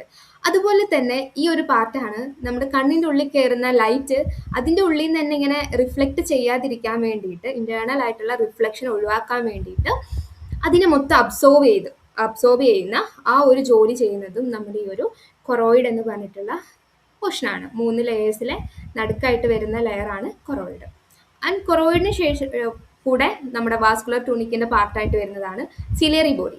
ഈ സിലിയറി ബോഡിയാണ് നമ്മുടെ ലെൻസിനെ ഹോൾഡ് ചെയ്ത് നിർത്തിയിട്ടുണ്ടാവുക. അപ്പോൾ ഈ ലെൻസിൻ്റെ ഷേപ്പ് കൺട്രോൾ ചെയ്യുന്നത് സിലിയറി ബോഡിയാണ്. അപ്പോൾ സിലിയറി ബോഡി ഈ ലെൻസിൻ്റെ ഷേപ്പ്, ദൂരെയുള്ള ഒരു സാധനത്തിന് നോക്കുകയാണെങ്കിൽ ലെൻസ് എന്തെങ്കിലും സ്ട്രെച്ച് ചെയ്യും. അടുത്തുള്ളതിനാണ് നോക്കുന്നത്, നിങ്ങളൊന്നും കണ്ണിങ്ങനെ അടുത്തേക്കുള്ളത് നോക്കുക, അപ്പോൾ അത് ഇങ്ങനെ മൂവ് ചെയ്യും, അതിൻ്റെ ഷേപ്പ് ചെറുതായിട്ട് മാറും. ആൻഡ് ദൂരെയുള്ള ഒരു സാധനത്തിലോട്ടാണ് നമ്മൾ നോക്കുന്നതെങ്കിൽ അതിങ്ങനെ സ്ട്രെച്ച് ചെയ്യും. അപ്പോൾ ഇത്തരത്തിലുള്ള കണ്ണിൻ്റെ നമ്മുടെ നോക്കുന്നതിനനുസരിച്ചിട്ടുള്ള ഫോക്കസ് ചെയ്യാൻ വേണ്ടിയിട്ടുള്ള ഈ ഒരു മൂവ്മെൻറ്റ്സിനെയാണ് നമ്മൾ അക്കോമഡേഷൻ എന്ന് പറയുക. ഈ അക്കോമഡേഷനെ ഹെൽപ്പ് ചെയ്യുന്നതാണ് സിലിയറി ബോഡി. അപ്പോൾ സിലിയറി ബോഡി എന്ന് പറയുന്നത് ഈ ഒരു പാർട്ടാണ് നമ്മുടെ സിലിയറി ബോഡി. ഇതാണ് അപ്പോൾ നമ്മുടെ ലെൻസ്. അതിനുശേഷം ഈ മൂന്നാമത്തെ ലെയറിൻ്റെ പാർട്ടായിട്ട് വരുന്നത് ഐറിസും കൂടിയാണ്. ഐറിസ് ആണ് നമ്മുടെ പ്യൂപ്പിളിൻ്റെ സൈസൊക്കെ ഡിറ്റർമൈൻ ചെയ്യുന്നത്. നമ്മൾ ഭയങ്കര സൺലൈറ്റ് ഉള്ളൊരു സ്ഥലത്തേക്ക് പോവുകയാണെങ്കിൽ പെട്ടെന്ന് നമ്മുടെ ഈ പ്യൂപ്പിൾ എന്ത് ചെയ്യും, ചെറുതാവൂലേ. അല്ലെങ്കിൽ നമ്മളിപ്പം ഇരുട്ടുള്ള സ്ഥലത്തേക്ക് വരികയാണെങ്കിൽ പ്യൂപ്പിൾ വലുതാകും. അപ്പോൾ ഐറിസ് എന്ന് പറയുന്നത് നമ്മൾ ഈ കളറായിട്ട് കാണുന്ന നമ്മുടെ ചില ആൾക്കാർക്ക് ബ്രൗൺ ആയിരിക്കാം, ചില ആൾക്കാർക്ക് ബ്ലാക്ക് ആയിരിക്കാം, ആൻഡ് ഡിഫറെൻറ്റ് കളേഴ്സിലൊക്കെ നമ്മൾ കാണുന്ന ആ ഒരു പാർട്ടാണ് നമ്മുടെ ഐറിസ്. ആൻഡ് ഐറിസിൻ്റെ ഓപ്പണിങ്ങിനെയാണ് നമ്മൾ പ്യൂപ്പിൾ എന്ന് പറയുന്നത്. ആ പ്യൂപ്പിളിൽ കൂടെയാണ് ലൈറ്റ് കടന്നു പോകുന്നത്. അപ്പം ഐറിസിൻ്റെ കേസ് എടുക്കുകയാണെങ്കിൽ നേരത്തെ പറഞ്ഞതുപോലെ ലൈറ്റ് ഇപ്പം ഭയങ്കര കൂടുതലായിട്ട് വരികയാണെങ്കിൽ നമുക്ക് കുറച്ച് ലൈറ്റ് കണ്ണിലോട്ട് കടത്തി വിട്ടാൽ മതി. അപ്പോൾ പ്യൂപ്പിളിൻ്റെ സൈസ് എന്ത് ചെയ്യണം, കുറയ്ക്കണം. അപ്പോൾ ഈ ഐറിസിൽ 2 തരത്തിലുള്ള മസിൽസ് ആണുള്ളത്. ഒന്ന് ഡയലേറ്റർ അല്ലെങ്കിൽ റേഡിയൽ ആയിട്ടുള്ള മസിൽസ് ഉണ്ടാകും. അതുപോലെ തന്നെ സ്ഫിങ്ക്റ്റർ അല്ലെങ്കിൽ സർക്കുലർ ആയിട്ടുള്ള മസിൽസ് ഉണ്ടാകും. റേഡിയൽ മസിൽ എന്ന് പറയുമ്പോൾ ഇങ്ങനെയുള്ള മസിൽസ്, ആൻഡ് സർക്കുലർ മസിൽ എന്ന് പറയുമ്പോൾ ഇത്തരത്തിൽ വട്ടത്തിലുള്ള മസിൽസ്. അപ്പോൾ ഇവരെങ്ങനെ ഫങ്ഷൻ ചെയ്യാന്ന് വെച്ചാൽ നമ്മൾ ഭയങ്കര സൺലൈറ്റ് അല്ലെങ്കിൽ ഭയങ്കര ലൈറ്റുള്ള ഒരു സ്ഥലത്തേക്ക് പോകുന്ന സമയത്ത് ഈ റേഡിയൽ മസിൽസ് പെട്ടെന്ന് റിലാക്സും ചെയ്യും. അതുപോലെ തന്നെ നമ്മുടെ ഈ ഒരു സർക്കുലർ മസിൽസ് കോൺട്രാക്റ്റും ചെയ്യും. ഇങ്ങനെ ചെയ്യുന്ന സമയത്താണ് നമ്മുടെ പ്യൂപ്പിളിൻ്റെ സൈസ് കുറയുന്നത്. അതേ സ്ഥാനത്ത് നമ്മൾ ലൈറ്റ് കുറവുള്ള ഒരു സ്ഥലത്തേക്ക് പോകുകയാണെങ്കിൽ നമ്മുടെ ഈ ഒരു സർക്കുലർ മസിൽസ് റിലാക്സും ആകും, റേഡിയൽ മസിൽസ് കോൺട്രാക്റ്റും ചെയ്യപ്പെടും. അപ്പോൾ എന്താകും, നമ്മുടെ പ്യൂപ്പിൾ വലുതാകും. അപ്പോൾ നമുക്ക് കുറേ ലൈറ്റ് നമ്മുടെ കണ്ണിൻ്റെ ഉള്ളിലേക്ക് എത്തും. അങ്ങനെയാണ് ഐറിസിൻ്റെ ഫങ്ഷൻ വരുന്നത്. ആൻഡ് മൂന്നാമത്തെ ഏറ്റവും ഇമ്പോർട്ടൻ്റ് ആയിട്ടുള്ള ഒരു ലെയറാണ് നമ്മുടെ ന്യൂറൽ ട്യൂണിക് അല്ലെങ്കിൽ ഇന്നർ ലെയർ. ന്യൂറൽ ട്യൂണിക്കിൻ്റെ ഉള്ളിലാണ് നമ്മുടെ റെറ്റിന വരുന്നത്. റെറ്റിനയിലാണ് ഈ ഫോട്ടോ റിസപ്റ്റേഴ്സ് ആയിട്ടുള്ള റോഡ്സും കോൺസ് ഒക്കെ ഉള്ളത്. ആൻഡ് ഇവരാണ് ലൈറ്റിനോട് സെൻസിറ്റീവ് ആയിട്ടുള്ളത്. അപ്പോൾ 3 ലെയേഴ്സിൽ നമ്മൾ പറഞ്ഞു, ഫൈബ്രസ് ട്യൂണിക് ആണ് പുറത്ത് സപ്പോർട്ട് അല്ലെങ്കിൽ ആ ഒരു ഷേപ്പ് ഒക്കെ മെയിൻറ്റെയിൻ ചെയ്യാൻ ഹെൽപ്പ് ചെയ്യുന്നത്. വാസ്കുലർ ട്യൂണിക് ആണ് ആവശ്യമായിട്ടുള്ള ബ്ലഡ് വഴി എന്തൊക്കെ കൊടുക്കുന്നത്, നമ്മുടെ ന്യൂട്രിയൻസ് ആയിക്കോട്ടെ, ഓക്സിജൻ ആയിക്കോട്ടെ, അങ്ങനത്തെ എലമെന്റ്സ് ഒക്കെ പ്രൊവൈഡ് ചെയ്യുന്നത്. ന്യൂറൽ ട്യൂണിക് ആണെങ്കിൽ അതിലാണ് നമ്മുടെ സെൻസറി റിസപ്റ്റേഴ്സ് എക്സിസ്റ്റ് ചെയ്യുന്നത്. ഇനി ഇമ്പോർട്ടൻ്റ് ആയിട്ടുള്ള 2 പാർട്ട് ഫോവിയയും ബ്ലൈൻഡ് സ്പോട്ടും ആയിരിക്കും. ഈ ഫോവിയയുടെ കേസ് എടുക്കുകയാണെങ്കിൽ നമ്മുടെ കണ്ണിൽ കൂടുതൽ കൂടുതൽ കോൺസെൽസ് പ്രസന്റ് ആയിട്ടുള്ള ഏരിയ ആണ് ഈ മാക്കുല എന്ന് പറയുന്നത്. ഈ മാക്കുലയിൽ തന്നെ ഏറ്റവും കൂടുതൽ കോൺസ് മാത്രം പ്രസന്റ് ആയിട്ട് ഒരു റോഡ് പോലും ഇല്ലാത്ത ഏറ്റവും കൂടുതൽ അക്യൂട്ട് ആയിട്ടുള്ള കളർ വിഷൻ പോസിബിൾ ആയിട്ടുള്ള ഏരിയ ആണ് നമ്മുടെ ഫോവിയ എന്ന് പറയുന്നത്. അതേ സ്ഥാനത്ത് ബ്ലൈൻഡ് സ്പോട്ട് എന്ന് പറയുന്നത് നമ്മുടെ ബ്ലഡ് വെസൽസും അതുപോലെ തന്നെ ഈ ഒരു നെർവ്സ് ഒക്കെ ഉണ്ടാവുമല്ലോ, നമ്മുടെ വിഷ്വൽ ഇൻഫർമേഷനൊക്കെ ബ്രെയിനിലോട്ട് കൊണ്ടുപോകുന്ന ഒപ്റ്റിക് നെർവ് ഒക്കെ പാസ് ചെയ്ത് പോകുന്ന ആ ഒരു സ്പോട്ട് ഉണ്ട്. അത് കണ്ണിൽ നിന്ന് പുറത്തേക്ക് പോകുന്ന ഒരു സ്പോട്ട് ഉണ്ട്. അവിടെ എന്തില്ല, അവിടെ ഈ റോഡ്സും കോൺസും ഒന്നും പ്രസന്റ് അല്ല. അതുകൊണ്ട് അവിടെ നമുക്ക് വിഷൻ പോസിബിൾ അല്ല. അങ്ങനത്തെ ഏരിയ ആണ് നമ്മൾ ഈ ബ്ലൈൻഡ് സ്പോട്ട് എന്ന് പറയുന്നത്. ഇതാണ് നമ്മുടെ ബ്ലൈൻഡ് സ്പോട്ടായിട്ട് വരുന്നതെങ്കിൽ ഇതാണ് നമ്മുടെ ഫോവിയ ആയിട്ട് വരുന്നത്. ആൻഡ് ഇതിൻ്റെ കൂടെ നമ്മുടെ ഐക്ക് എന്തും കൂടെ ഉണ്ട്, 2 ഹ്യൂമേഴ്സും കൂടെ ഉണ്ട്. നമ്മുടെ കണ്ണിൻ്റെ ആ ഒരു ഷേപ്പ് മെയിൻറ്റെയിൻ ചെയ്യാൻ വേണ്ടിയിട്ടൊക്കെ ഈ ഒരു, അതുപോലെ തന്നെ ഇൻട്രാ ഓക്കുലർ പ്രഷറൊക്കെ മെയിൻറ്റെയിൻ ചെയ്യാൻ വേണ്ടിയിട്ടൊക്കെ ഈ ഇൻറ്റേർണൽ ഫ്ലൂയിഡ്സ് ഹെൽപ്പ് ചെയ്യും. 2 എണ്ണം വരുന്നത് അക്യൂസ് ഹ്യൂമർ ഉണ്ട്. അക്യൂസ് ഹ്യൂമർ എവിടെയാണ്, അക്യൂസ് ചേമ്പറിലാണ് ഉണ്ടാവുക. ഇത് നമ്മുടെ ആൻറ്റീരിയർ സെഗ്മെന്റ്സ് ആണ്. എവിടെയെങ്കിലും ആൻറ്റീരിയർ എന്ന് കേട്ടാൽ മുൻവശവും, പോസ്റ്റീരിയർ എന്ന് കേട്ടാൽ എന്തെങ്കിലും ഒരു സാധനത്തിൻ്റെ പുറകുവശമാണ്. ആൻറ്റീരിയർ എന്ന് വെച്ച് കഴിഞ്ഞാൽ ഫ്രണ്ടിലും, പോസ്റ്റീരിയർ എന്ന് വെച്ച് കഴിഞ്ഞാൽ പുറകിലായിട്ടുള്ള ഏരിയ ആണ് വരിക. അപ്പോൾ അക്യൂസ് ഹ്യൂമർ എവിടെയാണ്, നമ്മുടെ ലെൻസിൻ്റെ മുന്നേ ആയിട്ട് വരുന്ന ആ ഒരു ചേമ്പറാണ് അക്യൂസ് ചേമ്പർ. ഇതിൻ്റെ ഉള്ളിലാണ് ഈ ഒരു അക്യൂസ് ഹ്യൂമർ ഉള്ളത്. ഇവരുടെ പരിപാടി ഈ ലെൻസിനും കോർണിയയ്ക്കും ആവശ്യമായിട്ടുള്ള ന്യൂട്രിയൻസ് ഒക്കെ കൊടുക്കുക എന്നുള്ളതാണ്. അപ്പോൾ ഈ അക്യൂസ് ഹ്യൂമർ എന്ത് ചെയ്യുന്നുണ്ട്, കോൺസ്റ്റന്റ്ലി ഡ്രെയിൻ ചെയ്യപ്പെട്ടിട്ട് റീപ്ലേസ് ചെയ്യപ്പെടുന്നുണ്ട്. അതേ സ്ഥാനത്ത് വിട്രസ് ഹ്യൂമർ ആണെങ്കിൽ വിട്രസ് ചേമ്പറിൻ്റെ ഉള്ളിലാണ് ഉണ്ടാവുക. അത് ലെൻസിൻ്റെ ബാക്കിലായിട്ടായിരിക്കും ഉണ്ടാവുക. പോസ്റ്റീരിയർ സെഗ്മെന്റിന്റെ പാർട്ടായിട്ടാണ് വരിക വിട്രസ് ഹ്യൂമർ. ഇതൊരു ജെല്ലി പോലത്തെ ക്ലിയർ ആയിട്ടുള്ള ഒരു സബ്സ്റ്റൻസ് ആണ്. ഇതെന്ത് ചെയ്യുന്നില്ല, ഒരിക്കലും റീപ്ലേസ് ചെയ്യപ്പെടുന്നില്ല. ഇതിന്റെ മെയിൻ ഉദ്ദേശം എന്ന് പറയുന്നത് നമ്മുടെ ഐബോളിന് അതിന്റെ ആ ഒരു ഷേപ്പ് മെയിൻറ്റെയിൻ ചെയ്യാൻ വേണ്ടി ഹെൽപ്പ് ചെയ്യുക എന്നുള്ളതൊക്കെയാണ് വിട്രസ് ഹ്യൂമറിന്റെ മെയിൻ ഫംഗ്ഷൻ. ഇനിയാണ് നമ്മുടെ ഏറ്റവും ഇമ്പോർട്ടൻ്റ് ആയിട്ടുള്ള 3ാമത്തെ ലെയറിന്റെ പാർട്ടായിട്ടുള്ള റെറ്റിന വരുന്നത്. റെറ്റിനയുടെ പ്രത്യേകത, റെറ്റിന അറേഞ്ച് ചെയ്തേക്കുന്നത് ഒരു ബാക്ക്വേർഡ് ആയിട്ടുള്ള സിസ്റ്റത്തിലാണ്. ഒരു അറേഞ്ച്മെന്റ് സിസ്റ്റം എന്ന് പറയുന്നത് തിരിച്ചിട്ടാണെന്ന് പറയാനുള്ള കാരണം, നമ്മുടെ ലൈറ്റ് ആദ്യം റെറ്റിനയുടെ കുറേ ലെയേഴ്സിനെ പാസ് ചെയ്ത് പോയി അവസാനമാണ് ഈ റോഡും കോണും ഉള്ള ആ ഒരു ഫോട്ടോ റിസപ്റ്റേഴ്സിന്റെ ലെയറിലെത്തുക. അവിടെ എത്തിയതിനു ശേഷമാണ് ഈ റോഡ്സ് ആൻഡ് കോൺസ് ഈ ലൈറ്റിനെ ഡിറ്റക്ട് ചെയ്ത് അതിനെ ന്യൂറൽ ഇമ്പൾസ് ആക്കി മാറ്റിയിട്ട് തിരിച്ച് ഇതേ ലെയറുകളിലൂടെ പാസ് ചെയ്ത് അങ്ങനെ ഒപ്റ്റിക് നെർവിലൂടെ നമ്മുടെ ബ്രെയിനിലോട്ട് പുറത്തേക്ക് പോവുക. അതുകൊണ്ടാണ് ഇത് ബാക്ക്വേർഡിലാണ് അറേഞ്ച് ചെയ്തേക്കുന്നതെന്ന് പറയുന്നത്. അതുകൊണ്ട് നമുക്ക് എന്ത് ചെയ്യാം, ബാക്ക്വേർഡായിട്ട് തന്നെ പഠിക്കുകയും ചെയ്യാം. ഏറ്റവും അവസാനം വരുന്ന ലെയറാണ് നമ്മുടെ ഈ ഒരു photo receptor layer. Photo receptor layer എന്ന് പറയുമ്പം അതിലാണ് നമ്മുടെ ഈ റോഡ്സും കോൺസും ഒക്കെ വരുന്നത്. ഇതാണ് ഈ ഒരു ഫോട്ടോ ട്രാൻസ്ഡക്ഷൻ, നമ്മുടെ ലൈറ്റ് എനർജീനെ അബ്സോർബ് ചെയ്തിട്ട് അതിനെ ഒരു ഇലക്ട്രോ കെമിക്കൽ സിഗ്നൽ ആക്കി മാറ്റുന്ന പാർട്ട്, ആ ഒരു ജോലി ചെയ്യുന്നത്. അപ്പോൾ ഇതെന്താണ്, നമ്മുടെ ഒരു ട്രാൻസ്ഡ്യൂസേഴ്സ് ആയിട്ട് ആക്ട് ചെയ്യുന്നു. ആൻഡ് ഇതിനാവശ്യമായിട്ടുള്ള നറിഷ്മെന്റ് ഒക്കെ കൊടുക്കുന്നത് ഇതിന് ശേഷം വരുന്ന റെറ്റിനയുടെ ഒരു പാർട്ടായിട്ടുള്ള പിഗ്മെന്റ് എപ്പിത്തീലിയാണ്. ഈ പിഗ്മെന്റ് എപ്പിത്തീലിയാണ് നമ്മുടെ റോഡ്സ് ആൻഡ് കോൺസിന് വേണ്ടിയിട്ടുള്ള ന്യൂട്രീഷൻ ഒക്കെ പ്രൊവൈഡ് ചെയ്യുന്നത്. ഇതിന് ശേഷം ഇതിന്റെ തൊട്ട് മുന്നിലായിട്ട് വരുന്നതാണ് നമ്മുടെ ഹൊറിസോണ്ടൽ സെൽ ലെയർ. ഇത് ഇന്റർന്യൂറോൺസ് ആണ്. ആൻഡ് ഈ ഇന്റർന്യൂറോൺസ് അങ്ങോട്ടും ഇങ്ങോട്ടുള്ള കമ്മ്യൂണിക്കേഷൻ ഒക്കെ ഹെൽപ്പ് ചെയ്യുന്നുണ്ട്. അതുപോലെ തന്നെ നമ്മുടെ ഷേപ്സ്, ഷാർപ്പായിട്ടുള്ള എഡ്ജസ് മനസ്സിലാക്കാൻ വേണ്ടിയിട്ട്, അതുപോലെ കോൺട്രാസ്റ്റിംഗ് ആയിട്ടുള്ള ഇമേജസിനെ മനസ്സിലാക്കാനൊക്കെ ഹൊറിസോണ്ടൽ സെൽ ലെയർ ഹെൽപ്പ് ചെയ്യുന്നുണ്ട്. അതെന്താണ്, ഇന്റർന്യൂറോൺസ് വെച്ചിട്ടാണ് ഈ ഒരു ഹൊറിസോണ്ടൽ സെൽ ലെയർ ഉണ്ടായിട്ടുള്ളത്. പിന്നെ നമുക്ക് അതിന്റെ മുന്നിലായിട്ട് വരുന്നതാണ് ബൈപോളർ സെൽ ലെയർ. ഇതാണ് മിഡിലായിട്ട് വരുന്ന ലെയർ. ഇതിലുള്ളത് ബൈപോളർ ന്യൂറോൺസ് ആണ്. ആൻഡ് ഇവരുടെ പരിപാടി എന്താണെന്ന് വെച്ച് കഴിഞ്ഞാൽ, റെറ്റിനയിൽ ഫോട്ടോ റിസെപ്റ്റേഴ്സ് ഉണ്ടല്ലോ. ഈ ഫോട്ടോ റിസെപ്റ്റേഴ്സിൽ ലൈറ്റ് എത്തുന്ന സമയത്ത് ഇവർക്ക് ഒരു ഹൈപ്പർ പോളറൈസേഷൻ സംഭവിക്കും. ഈ ഹൈപ്പർ പോളറൈസേഷൻ സംഭവിക്കുന്ന സമയത്ത് ഈ ഫോട്ടോ റിസെപ്റ്റേഴ്സ് ഹൈപ്പർ പോളറൈസ്ഡ് ആവുന്ന സമയത്ത് അവിടെ ഉണ്ടാകുന്ന ഗ്ലൂട്ടാമേറ്റിന്റെ റിലീസ് കുറയും. അങ്ങനെ ഗ്ലൂട്ടാമേറ്റിന്റെ റിലീസ് കുറയുന്ന സമയത്ത് ഈ ബൈപോളർ ന്യൂറോൺസിൽ ഈ ഒരു ഇലക്ട്രോ കെമിക്കൽ സിഗ്നൽസ് റിസീവ് ആകും. നമ്മുടെ ഫോട്ടോ റിസെപ്റ്റേഴ്സിൽ നിന്ന് ബൈപോളർ സെൽസിലോട്ട് ഇലക്ട്രോ കെമിക്കൽ സിഗ്നൽസ് എത്തും. ഈ ഇലക്ട്രോ കെമിക്കൽ സിഗ്നൽസിനെ അടുത്ത പാർട്ടിലോട്ട് കൈമാറുക എന്നുള്ളതാണ് ബൈപോളർ സെല്ലിന്റെ ജോലി. അപ്പോൾ നമുക്കറിയാം, ഹൈപ്പർ പോളറൈസേഷൻ എന്ന് വെച്ച് കഴിഞ്ഞാൽ നമ്മുടെ ഇങ്ങനെയാണല്ലോ വരിക ഈ ഗ്രാഫ്. അതിൽ ഓൾറെഡി ഉള്ളതിനേക്കാളും നെഗറ്റീവായിട്ട് നമ്മുടെ ആ ഒരു ന്യൂറോണിൻ്റെ ഉള്ളിലെ ഒരു എനർജി ലെവൽ അല്ലെങ്കിൽ അതിൻ്റെ ഒരു ചാർജ് നെഗറ്റീവിലോട്ട് പോകുന്നതിനെയാണ് നമ്മൾ ഹൈപ്പർ പോളറൈസേഷൻ എന്ന് പറയാം. പൊതുവെ ബാക്കി സെൻസസിലൊക്കെ ഡീപോളറൈസേഷൻ സംഭവിക്കുന്ന സമയത്ത് നമ്മുടെ ഐൻ്റെ കേസിൽ ഹൈപ്പർ പോളറൈസേഷൻ ആണ് നടക്കുക.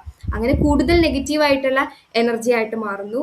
അപ്പോൾ എന്ത് ചെയ്യും, ഗ്ലൂട്ടാമേറ്റ് റിലീസ് ചെയ്യുന്നത് കുറയും. അത് കുറയുന്ന സമയത്താണ് അവിടെ ഒരു ഇലക്ട്രിക്കൽ കെമിക്കൽ സിഗ്നൽ ഫോം ആകുന്നത്. അത് ബൈപോളർ സെല്ലിൽ എത്തുന്നു.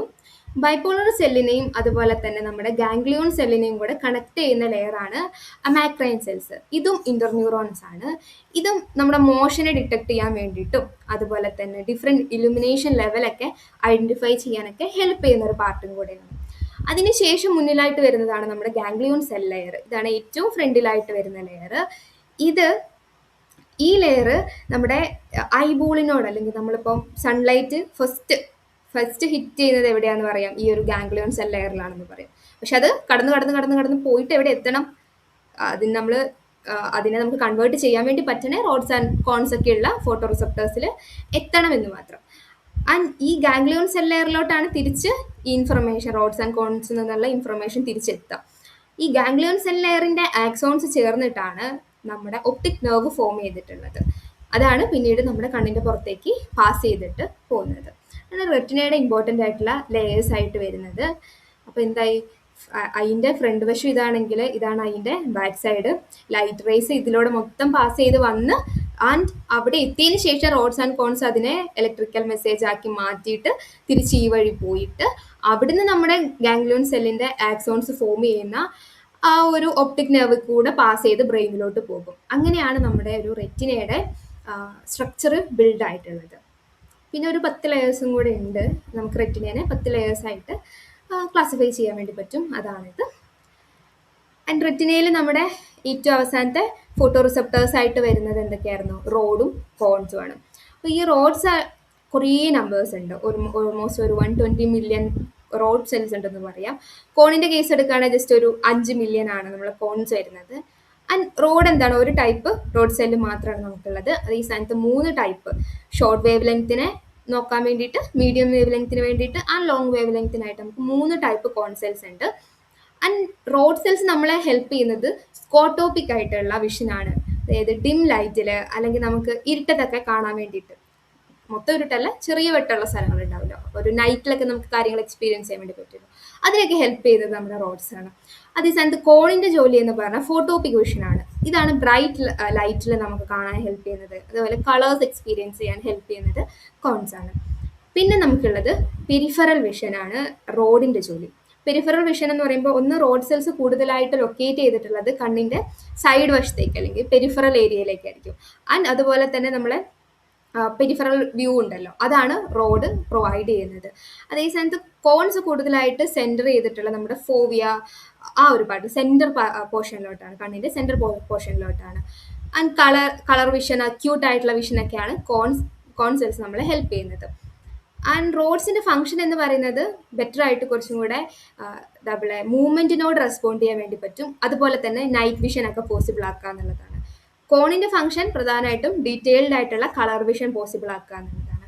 റോഡിന്റെ ഉള്ളിലുള്ള ഫോട്ടോ പിഗ്മെന്റിനെ നമ്മൾ റൊഡോപ്സിൻ എന്നും കോണിന്റെ ഉള്ളിലുള്ള ഫോട്ടോ പിഗ്മെന്റിനെ ഫോട്ടോപ്സിൻ അല്ലെങ്കിൽ അഡോപ്സിൻ എന്നും പറയും. അപ്പം എന്താണ് ഈ ഒരു ഫോട്ടോ പിഗ്മെന്റ്? ഫോട്ടോ പിഗ്മെന്റ് കൊണ്ട് ഉദ്ദേശിക്കുന്നത് അല്ലെങ്കിൽ വിഷ്വൽ പിഗ്മെന്റ് കൊണ്ട് ഉദ്ദേശിക്കുന്നത് നമ്മുടെ ലൈറ്റിനോട് സെൻസിറ്റീവ് ആയിട്ടുള്ള കെമിക്കൽസ്, നമ്മുടെ റെറ്റിനയിൽ കാണുന്ന ലൈറ്റിനോട് സെൻസിറ്റീവ് ആയിട്ടുള്ള കെമിക്കലിനെയാണ് നമ്മൾ ഫോട്ടോ പിഗ്മെന്റ് എന്ന് പറയുന്നത്. അപ്പൊ ഈ ഓരോ ഫോട്ടോ പിഗ്മെന്റും, നേരത്തെ നമ്മൾ 2 ടൈപ്പ് പറഞ്ഞു, ഇതിലൊക്കെ പാർട്ടായിട്ട് വരുന്നത് ഓപ്സിനും റെറ്റിനാലും ആണ്. ഈ ഓപ്സിൻ എന്ന് പറയുന്നത് ഭയങ്കര ലാർജ് ആയിട്ടുള്ള ഒരു മെംബ്രെയിൻ ബൗണ്ട് ആയിട്ടുള്ള പ്രോട്ടീൻ ആണ്. ഇതാണ് ഏത് വേവ് ലെങ്തിനോടാണ് നമ്മൾ സെൻസിറ്റീവ് ആയിട്ടുള്ള ആ ഒരു സെല്ല് സെൻസിറ്റീവ് ആയിട്ടുള്ളത് എന്ന് ഡിറ്റർമൈൻ ചെയ്യുന്നത് ഈ ഓപ്സിൻ ആണെങ്കിൽ, റെറ്റിനാലാണ് ഈ ലൈറ്റിനെ അബ്സോർവ് ചെയ്യുന്നത്. അബ്സോർവ് ചെയ്യുന്നത് ആരാണ്? റെറ്റിനാലാണ്. ആൻഡ് ഈ റെറ്റിനാൽ ഉണ്ടായിട്ടുള്ളത് വൈറ്റമിൻ എയിൽ നിന്നാണ്. വൈറ്റമിൻ എയിൽ നിന്നാണ് റെറ്റിനാൽ ഫോം ചെയ്യുന്നത്. അപ്പോൾ ഈ ഓപ്സിനും റെറ്റിനാലും ആണ് ഫോട്ടോ പിഗ്മെന്റ്സിന്റെ ബേസിക് ആയിട്ടുള്ള പാർട്ടായിട്ട് വരുന്നത്. ആൻഡ് നമുക്ക് 2 ഫോട്ടോ പിഗ്മെന്റ്സ് ആണുള്ളത്. റൊഡോപ്സിൻ ഉണ്ടെന്ന് പറഞ്ഞു, റോഡ്സിലാണ് കാണുന്നത്. നൈറ്റ് വിഷൻ അല്ലെങ്കിൽ സ്കോട്ടോപിക് വിഷന് വേണ്ടിയിട്ടാണ് ഹെൽപ്പ് ചെയ്യുക. ഇതിന് എന്ത് പറ്റില്ല? കളേഴ്സിനെ ഡിഫറൻഷിയേറ്റ് ചെയ്യാൻ വേണ്ടി പറ്റില്ല. നമ്മൾ ഗ്രേയിന്റെ ഷെയ്ഡിലായിരിക്കും കാണുക, ഡിം ലൈറ്റിലായിരിക്കും കൂടുതലായിട്ട് അത് വർക്ക് ചെയ്യുക. ആൻഡ് ഫോട്ടോപ്സിൻ അല്ലെങ്കിൽ അഡോപ്സിൻ കൂടുതലായിട്ടും കോൺസിലാണുള്ളത്.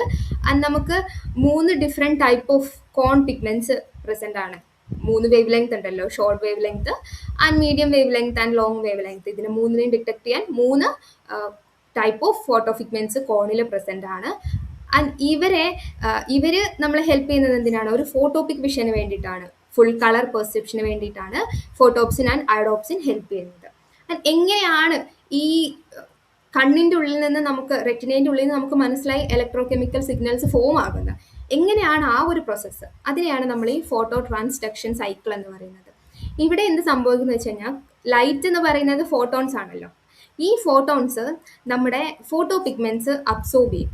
അങ്ങനെ അബ്സോർബ് ചെയ്ത് കഴിയുമ്പോൾ അവിടെ നമുക്കൊരു റാപ്പിഡ് ആയിട്ടുള്ള കെമിക്കൽ ചെയിൻ റിയാക്ഷൻസ് നടക്കും. ഒന്നാമത്തെ സ്റ്റെപ്പ് എന്ന് പറയുന്നത്, അബ്സോർബ് ചെയ്ത ഉടനെ ഈ ഫോട്ടോ പിഗ്മെന്റ്സിന് ഒരു ബ്ലീച്ചിങ് സംഭവിക്കും. ബ്ലീച്ചിങ് സംഭവിക്കാന്ന് വെച്ച് കഴിഞ്ഞാൽ നമ്മുടെ റെറ്റിനൽ മോളിക്യൂൾസ് അതിൻ്റെ ഷേപ്പ് മാറിയിട്ട് അത് ഓപ്സിനിൽ നിന്ന് ഡിറ്റാച്ച് ആകും. അതിനെയാണ് ബ്ലീച്ചിങ് എന്ന് പറയുന്നത്. അതായത് ആ പിഗ്മെന്റ് എന്താകും? ബ്ലീച്ച് ആയി, അതിന് കളർ നഷ്ടപ്പെടുന്നു. നമ്മുടെ അതിൻ്റെ ഉള്ളിലുള്ള പിഗ്മെന്റിന് ബ്ലീച്ച് ആകുന്നു. അപ്പോൾ നമുക്ക് ഈ ബ്ലീച്ച് ആവുന്നതിൻ്റെ ഉദ്ദേശം എന്ന് വെച്ചാൽ, ഇതിന് പിന്നീട് അടുത്ത ഒരു ലൈറ്റിനോട് റെസ്പോൺസ് കാണിക്കാതിരിക്കാൻ വേണ്ടിയിട്ടാണ് ബ്ലീച്ചിങ് നടക്കുന്നത്. അപ്പോൾ ഈ ബ്ലീച്ചിങ് നടക്കുന്ന സമയത്താണ് ഈ ഒരു നേരത്തെ പറഞ്ഞ ഹൈപ്പർ പോളറൈസേഷൻ ഉണ്ടാകുന്നത്. ആ ന്യൂറോൺസിനുള്ളിലുള്ള കെമിക്കൽ ചേഞ്ചസ് എന്ത് ചെയ്യുന്നുണ്ട്? ഒന്നും കൂടെ നെഗറ്റീവിലോട്ട് മാറ്റും. അവിടെയാണ് ഹൈപ്പർ പോളറൈസേഷൻ നടക്കുന്നത്. ഈ ഫോട്ടോ റിസെപ്റ്റർ മെംബ്രെയിനിൽ ഹൈപ്പർ പോളറൈസേഷൻ നടക്കുന്നു. അപ്പോൾ ഇതിൻ്റെ ഔട്ട്പുട്ടായിട്ട് ഈ ഒരു ഗ്ലൂട്ടാമേറ്റ് റിലീസ് ചെയ്യുന്നത് കുറയും. ഹൈപ്പർ പോളറൈസേഷൻ നടക്കുമ്പോൾ ഗ്ലൂട്ടാമേറ്റ് റിലീസ് ചെയ്യുന്നത് കുറയും. ഗ്ലൂട്ടാമേറ്റ് റിലീസ് ചെയ്യുന്നത് കുറയുന്ന സമയത്ത് അപ്പം നമ്മുടെ ബൈപോളർ സെൽസിന് ഒരു സിഗ്നൽ കിട്ടും, ആക്ടിവേറ്റ് ആവാൻ വേണ്ടിയിട്ടുള്ള സിഗ്നൽ കിട്ടും. അങ്ങനെയാണ് നമ്മുടെ ഈ ഒരു ഇലക്ട്രോ കെമിക്കൽ സിഗ്നൽ ഫോം ചെയ്യുന്നത്. അത് പിന്നെ എവിടേക്ക് എത്തും? നമ്മുടെ ഗാംഗ്ലിയോൺ സെല്ലിലോട്ട് എത്തും. അങ്ങനെ എത്തുന്ന ഗാംഗ്ലിയോൺ സെല്ലിന്റെ ആക്സോൺസിലൂടെ ഒപ്റ്റിക് നെർവിലൂടെ പാസ് ചെയ്ത് പോകും. പിന്നെ നമുക്ക് എന്ത് ചെയ്യണം? ഇവിടെ നമ്മുടെ ഓപ്സിനും അതുപോലെ തന്നെ റെറ്റിനോളും അങ്ങോട്ടും ഇങ്ങോട്ടും ഡിറ്റാച്ച്ഡ് ആയല്ലോ. ഇവരെ പിടിച്ച് ചേർക്കുക എന്നുള്ളത് നമ്മൾ എന്ത് ചെയ്യണം? എനർജി കൊടുത്ത് ചെയ്യിപ്പിക്കേണ്ട ഒരു പരിപാടിയാണ്. ഇവന്മാരെ വീണ്ടും സെറ്റ് ചെയ്ത് വെക്കണം. അപ്പോൾ റോഡ്സിന്റെ കേസ് എടുക്കുകയാണെങ്കിൽ ഈ റെറ്റിനാലിനും ഓപ്സിനെയും തിരിച്ചിട്ട് റീജനറേറ്റ് ചെയ്യണേൽ വീണ്ടും പഴയതുപോലെ ആകാൻ വേണ്ടിയിട്ട് നമുക്ക് കൂടുതൽ ടൈം എടുക്കും. അതുകൊണ്ടാണ് നമ്മൾ പെട്ടെന്നൊരു ലൈറ്റൊക്കെ നമ്മൾ പിരിട്ടത്തൂടെ നടന്നു പോവുക. ഒരുവിധം നമ്മൾ അഡ്ജസ്റ്റ് ചെയ്ത് എല്ലാം ഒന്ന് കണ്ടൊക്കെ ഇങ്ങനെ നടന്നു പോവാണ്. അപ്പോൾ പെട്ടെന്നൊരു ലൈറ്റ് വന്ന് പോയി കഴിഞ്ഞാൽ നമുക്ക് കൂടുതൽ ടൈം എടുക്കും അഡ്ജസ്റ്റ് ആവാൻ വേണ്ടിയിട്ട്. അതായത് നമുക്ക് 2 തരത്തിലുണ്ടല്ലോ. നമ്മളൊന്ന് പുറത്ത് ലൈറ്റ് അഡാപ്റ്റേഷനും ഉണ്ട്, അതുപോലെ തന്നെ ഡാർക്ക് അഡാപ്റ്റേഷനും ഉണ്ട്. ലൈറ്റ് അഡാപ്റ്റേഷൻ എന്ന് വെച്ചാൽ നമ്മൾ പുറത്തേക്ക് പെട്ടെന്ന് ഇറങ്ങുന്ന സമയത്ത് നമുക്കൊരു കുറച്ചൊരു സമയം എടുക്കും നമ്മൾ ആ ലൈറ്റുമായിട്ട് അഡ്ജസ്റ്റഡ് ആവാൻ വേണ്ടിയിട്ട്. ഡാർക്ക് അഡാപ്റ്റേഷൻ്റെ കേസിൽ നല്ല വെട്ടമുള്ള സ്ഥലത്ത് നിന്ന് അകത്തേക്ക് കയറി കഴിഞ്ഞ് കഴിഞ്ഞാൽ ആ ഒരു ഡാർക്ക് സെറ്റപ്പ് ആയിട്ട് അഡ്ജസ്റ്റഡ് ആവാൻ നമുക്ക് കൂടുതൽ ടൈം എടുക്കും. അതിനാണ് നമ്മൾ എക്സ്ട്രാ ടൈം എടുക്കുക. അതിൻ്റെ റീസൺ എന്ന് പറയുന്നത്, പെട്ടെന്ന് ലൈറ്റ് അടിച്ചു കഴിഞ്ഞാൽ നമ്മുടെ ഈ റോഡ് സെൽസിലുള്ള പിഗ്മെന്റ്സ് സ്പ്ലിറ്റ് ആയി കഴിഞ്ഞാൽ അവന്മാരെ വീണ്ടും ഒന്നിപ്പിക്കാൻ വേണ്ടിയിട്ട് നമുക്ക് കൂടുതൽ ടൈം എടുക്കും. അപ്പോൾ റീജനറേഷൻ പ്രോസസ്സ് റോഡ്സിന് കുറച്ചധികം ടൈം എടുക്കും. അപ്പോൾ നമുക്ക് ബ്ലീച്ചിങ് സംഭവിക്കുന്നു. ബ്ലീച്ചിങ് സംഭവിക്കുമ്പോൾ ഹൈപ്പർ പോളറൈസേഷൻ ഉണ്ടാകുന്നു. അവിടെ നമുക്കപ്പം ഈ ഗ്ലൂട്ടാമേറ്റ് റിലീസ് ചെയ്യുന്നത് കുറയും. അങ്ങനെ നമ്മുടെ അത് ബൈപോളർ സെൽ അറിയും. അങ്ങനെ ആ ട്രാൻസ്മിഷൻ നടക്കുന്നു. ഗാംഗ്ലിയോണിന്റെ ആക്സോൺസിലൂടെ ഒപ്റ്റിക് നെർവിലൂടെ പാസ് ചെയ്ത് ബ്രെയിനിൽ എത്തുന്നു. അങ്ങനെ ബ്രെയിനിൽ വെച്ചിട്ട് നമുക്ക് പെർസെപ്ഷൻ എക്സ്പീരിയൻസ് ചെയ്യാൻ വേണ്ടി പറ്റും. ഇതുവരെ നമ്മൾ പറഞ്ഞതിന്റെ ഒരു ഓവർവ്യൂ പറഞ്ഞാൽ, കോർണിയ എന്ത് ചെയ്യുന്ന ലൈറ്റിനെ പാസ് ചെയ്ത് വിടുന്നു കണ്ണിലോട്ട്. അത് അക്വസ് ഹ്യൂമറിലൂടെ പാസ് ചെയ്യുന്നു. അങ്ങനെ നമ്മുടെ പ്യൂപ്പിളിലൂടെ കടന്നു പോയിട്ട് ലെൻസിലൂടെ പാസ് ചെയ്യുന്നു. ലെൻസാണ് ഫോക്കസ് ചെയ്യാൻ വേണ്ടിയിട്ട് അക്യുമുലേഷന് ഹെൽപ്പ് ചെയ്യുന്നത്. ആൻഡ് അത് വിട്രസ് ഹ്യൂമറിലൂടെ പാസ് ചെയ്ത് പോയിട്ട് റെറ്റിനയിൽ എത്തുന്നു. റെറ്റിനയാണ് ഫോട്ടോ ട്രാൻസ്ഡക്ഷന് ഹെൽപ്പ് ചെയ്യുന്നത്. ആ റെറ്റിനയിൽ നിന്ന് അത് പിന്നീട് ഒപ്റ്റിക് നെർവിലൂടെ പാസ് ചെയ്ത് പോയിട്ട് നമ്മുടെ ബ്രെയിനിൽ എത്തുന്നു. അങ്ങനെ നമുക്ക് പെർസെപ്ഷൻ പോസിബിൾ ആകുന്നു. അപ്പോൾ ഒപ്റ്റിക് നെർവ് വരെയുള്ള കാര്യങ്ങൾ ഇപ്പോൾ ക്ലിയർ ആണ്. ഇനി ഒപ്റ്റിക് നെർവ് എന്ന് അതെങ്ങനെ ബ്രെയിനിലോട്ട് എത്തും, അതിന് വേണ്ടിയിട്ടാണ് നമ്മുടെ ഈ ഒരു വിഷ്വൽ പാത്വേ വരുന്നത്. വിഷ്വൽ പാത്വേയുടെ കേസിൽ ആദ്യം നമുക്ക് അറിഞ്ഞിരിക്കേണ്ടത് ഒപ്റ്റിക് നെർവ് ആണ്. ഒപ്റ്റിക് നെർവിനെ നമുക്ക് ക്രേനിയൽ നെർവ് 2 എന്നും പറയാൻ വേണ്ടി പറ്റും. നമുക്ക് മൊത്തത്തിൽ ബ്രെയിനിൽ നിന്നുണ്ടാവുന്ന 12 നെർവ്സ് ആണുള്ളത്. ഇതിനെ നമ്മൾ ക്രേനിയൽ നെർവ്സ് എന്നാണ് പറയുക. അതിലെ രണ്ടാമത്തതാണ് ഒപ്റ്റിക് നെർവ്. അപ്പോൾ ഈ ഒപ്റ്റിക് നെർവ് ഫോം ചെയ്തിട്ടുള്ളത് ഗാംഗ്ലിയോൺ സെൽസിന്റെ ആക്സോൺസ് വെച്ചിട്ടാണെന്ന് വരെ നമ്മൾ പറഞ്ഞിട്ടുണ്ടായിരുന്നു. അങ്ങനെ നമ്മുടെ കണ്ണിൽ നിന്ന് ഈ ഒപ്റ്റിക് നെർവ് പാസ് ചെയ്ത് പുറത്തേക്ക് പോവുകയാണ്. അങ്ങനെ പുറത്ത് പോകുമ്പം ഇവർ ഒരു പൊസിഷനിൽ എത്തുമ്പം ഒരു ജംഗ്ഷൻ ഉണ്ടാവുന്നുണ്ട്. ഇവരിങ്ങനെ ഒരു ജംഗ്ഷൻ ആവുന്നുണ്ട്. ഈ ജംഗ്ഷനെയാണ് നമ്മൾ ഒപ്റ്റിക് കയാസം എന്ന് പറയുന്നത്. ഈ ഒപ്റ്റിക് കയാസം നമ്മുടെ കണ്ണിലുള്ള ഇൻഫർമേഷൻ, രണ്ട് കണ്ണിൽ നിന്നും ഇൻഫർമേഷൻസ് ചെല്ലുന്നുണ്ടല്ലോ, ഇതിന്റെ ഒരു ക്രോസ് ഓവർ നടക്കുന്ന ഏരിയ ആണ് ഈ ഒപ്റ്റിക് കയാസം. അപ്പൊ ഈ ക്രോസ് ഓവറിനെ പറ്റി മനസ്സിലാവണമെങ്കിൽ ആദ്യം നമുക്ക് ഒരു ഐഡിയ കിട്ടാനുണ്ട്. ഐഡിയ എന്താണെന്ന് വെച്ചാൽ, നമ്മുടെ വിഷന്റെ ആ ഒരു ഏരിയ ഉണ്ടല്ലോ, ആ ഒരു സ്പേസ്, അതിനെ നമുക്ക് സ്പ്ലിറ്റ് ചെയ്യാൻ വേണ്ടി പറ്റും. ഒന്നിതിപ്പോൾ എൻ്റെ റൈറ്റ് ഐ ആണ്. എൻ്റെ റൈറ്റ് ഐൻ്റെ എൻ്റെ നോസിൻ്റെ സൈഡായിട്ട് വരുന്ന ഈ ഒരു പോർഷൻ ഉണ്ടല്ലോ, ഇതിനെയാണ് എനിക്ക് റൈറ്റ് നേസൽ റെറ്റിന എന്ന് പറയാൻ വേണ്ടി പറ്റും. ഇതാണല്ലോ നമ്മുടെ ടെമ്പോറൽ ലോബൊക്കെ ഉള്ള ഏരിയ. അപ്പം ഇതാണ് നമ്മുടെ റൈറ്റ് ടെമ്പോറൽ റെറ്റിന എന്ന് പറയുന്നത്. ഇതെൻ്റെ ലെഫ്റ്റ് ഐ ആണല്ലോ. അപ്പം ഇതും നോസും തമ്മിലുള്ള പാർട്ടാണ് എൻ്റെ ലെഫ്റ്റ് നാസൽ റെറ്റിന. ആൻഡ് ഇപ്പുറത്തേക്കുള്ളതാണ് ചെവിയുടെ ഏരിയയാണ് ലെഫ്റ്റ് ടെമ്പോറൽ റെറ്റിന. അപ്പം ഇവിടെ ഈ രണ്ട് നേസൽ റെറ്റിനയുടെ ഇൻഫർമേഷനാണ് ക്രോസ് ഓവർ സംഭവിക്കുന്നത്. അതായത് എൻ്റെ ലെഫ്റ്റ് നേസൽ റെറ്റിനയിൽ നിന്ന് പോകുന്ന ഇൻഫർമേഷൻ എൻ്റെ റൈറ്റ് ബ്രെയിനിലേക്കും, ആൻഡ് എൻ്റെ റൈറ്റ് നാസൽ റെറ്റിനയിൽ നിന്ന് പോകുന്ന ഇൻഫർമേഷൻ എൻ്റെ ലെഫ്റ്റ് ബ്രെയിനിലേക്കും പാസ് ചെയ്യും. ഇവിടെ നോക്കിക്കഴിഞ്ഞാൽ ഇത് കണ്ടോ, ഇവിടെ എത്തുന്ന സമയത്ത് ഇത് ഇങ്ങോട്ടും പാസ് ചെയ്ത് പോയി, ആൻഡ് ഇവിടെ നിന്നുള്ള ഇൻഫർമേഷൻ ഇങ്ങോട്ടും പാസ് ചെയ്ത് പോയതായിട്ട് കാണാം. മറ്റേത് എന്താണ്, ഈ ടെമ്പോറൽ റെറ്റിനയിൽ നിന്നുള്ള ഇൻഫർമേഷൻ ലെഫ്റ്റിൽ നിന്നുള്ളത് ലെഫ്റ്റിലോട്ടും റൈറ്റിൽ നിന്നുള്ളത് റൈറ്റിലോട്ട് തന്നെ പോകും. നാസൽ റെറ്റിനയുടെ കേസിൽ മാത്രമാണ് അങ്ങോട്ടും ഇങ്ങോട്ടും ഇവർ പാസ് ചെയ്ത് പോകും. ആ ഒരു ക്രോസ് ഓവർ നടക്കുന്ന സ്ഥലമാണ് നമ്മുടെ ഈ ഒരു ഒപ്റ്റിക് കയാസം എന്ന് പറയുന്നത്. അപ്പോൾ ഇതിൽ നാസൽ ഹെമിറെറ്റിനയിലെ പോർഷൻ മാത്രമാണ് ക്രോസ് ഓവർ സംഭവിക്കുന്നത്. അതേ സ്ഥാനത്ത് ലാറ്ററൽ അല്ലെങ്കിൽ ടെമ്പോറൽ ഹെമിറെറ്റിനേന്റെ പോർഷൻ എന്താണ്, ഇപ്സിലാറ്ററൽ എന്ന് പറഞ്ഞു കഴിഞ്ഞാൽ ആ സെയിം എവിടെയാണോ അതേ ലെഫ്റ്റ് സൈഡിലുള്ളത് ലെഫ്റ്റ് സൈഡിലേക്ക് തന്നെ, റൈറ്റ് സൈഡിലുള്ളത് റൈറ്റ് സൈഡിലോട്ട് തന്നെ പാസ് ചെയ്യുന്നുള്ളതാണ് ഇപ്സിലാറ്ററൽ കൊണ്ട് ഉദ്ദേശിക്കുന്നത്. അപ്പം നാസൽ ഹെമിറെറ്റിന മാത്രം എന്ത് ചെയ്യുന്നു, ക്രോസ് ഓവർ സംഭവിക്കുന്നു. അതെവിടെയാണ് നടക്കുന്നത്, ഒപ്റ്റിക് കയാസിൽ. അങ്ങനെ ഒപ്റ്റിക് കയാസത്തിൽ നമ്മൾ എത്തിക്കഴിയുമ്പം ഈ ഒപ്റ്റിക് കയാസത്തിൽ നിന്ന് പിന്നെ വരുന്ന ഈ ഒരു ഏരിയനെയാണ് നമ്മൾ ഒപ്റ്റിക് ട്രാക്ട് എന്ന് പറയുന്നത്. ഒപ്റ്റിക് ട്രാക്ട് ഒപ്റ്റിക് കയാസത്തിൽ നിന്ന് രണ്ട് ഒപ്റ്റിക് ട്രാക്ട് ആണ് സ്പ്ലിറ്റ് ആയിട്ട് പോകുന്നത്. ആൻഡ് ഒപ്റ്റിക് ട്രാക്ടിലൂടെ പാസ് ചെയ്യുന്ന ഇൻഫർമേഷന് വീണ്ടും സ്പ്ലിറ്റ് സംഭവിക്കുന്നുണ്ട്. സംഭവിക്കുന്നതെന്ന് പറയുമ്പോൾ ഈ ഇൻഫർമേഷനിൽ വലിയൊരു പോർഷൻ എങ്ങോട്ട് പോകുന്നുണ്ട്, ലാറ്ററൽ ജെനിക്കുലേറ്റ് ന്യൂക്ലിയസ്, നമ്മുടെ തലാമസിന്റെ പാർട്ടായിട്ട് വരുന്ന ഒരു ന്യൂക്ലിയസ് ആണത്, അങ്ങോട്ട് പോകും. അപ്പോൾ ഈ ഒരു പാത്വേനെ നമ്മൾ വിളിക്കുന്നതാണ് ജെനിക്കുലോ സ്ട്രയേറ്റ് പാത്വേ. കാരണം ഈ പാത്വേ ആണ് നമ്മുടെ കോൺഷ്യസ് ആയിട്ടുള്ള വിഷ്വൽ പെർസെപ്ഷന് ഹെൽപ്പ് ചെയ്യുന്നത്. നമ്മളിപ്പോൾ കാര്യങ്ങൾ കാണുന്നത് കേൾക്കുന്നതൊക്കെ ഈ optic tract lateral geniculate nucleus എത്തിയിട്ട് അതിൽ നിന്ന് നമ്മുടെ ഒരു ഫൈനൽ ഡെസ്റ്റിനേഷൻ ആയിട്ടുള്ള നമ്മുടെ വിഷ്വൽ കോർട്ടെക്സിലോട്ട് എത്തുമ്പോഴാണ് നമുക്ക് കോൺഷ്യസ് ആയിട്ട് വിഷൻ എക്സ്പീരിയൻസ് ചെയ്യാൻ വേണ്ടി പറ്റുന്നത്. എന്നാൽ ചെറിയൊരു പാർട്ട് നമ്മുടെ ഒപ്റ്റിക് ട്രാക്റ്റിൽ നിന്ന് ചെറിയൊരു പാർട്ട് എങ്ങോട്ട് പാസ് ചെയ്യുന്നുണ്ട്, നമ്മുടെ സുപ്പീരിയർ കൊലിക്കുലേഴ്സിലേക്ക് പാസ് ചെയ്യുന്നുണ്ട്. ഈ ഒരു സുപ്പീരിയർ കൊലിക്കുലേഴ്സിലേക്ക് പാസ് ചെയ്യുന്ന ആ ഒരു പാത്വേനെയാണ് നമ്മൾ എക്സ്ട്രാ ജെനിക്കുലേറ്റ് പാത്വേ എന്ന് പറയുന്നത്.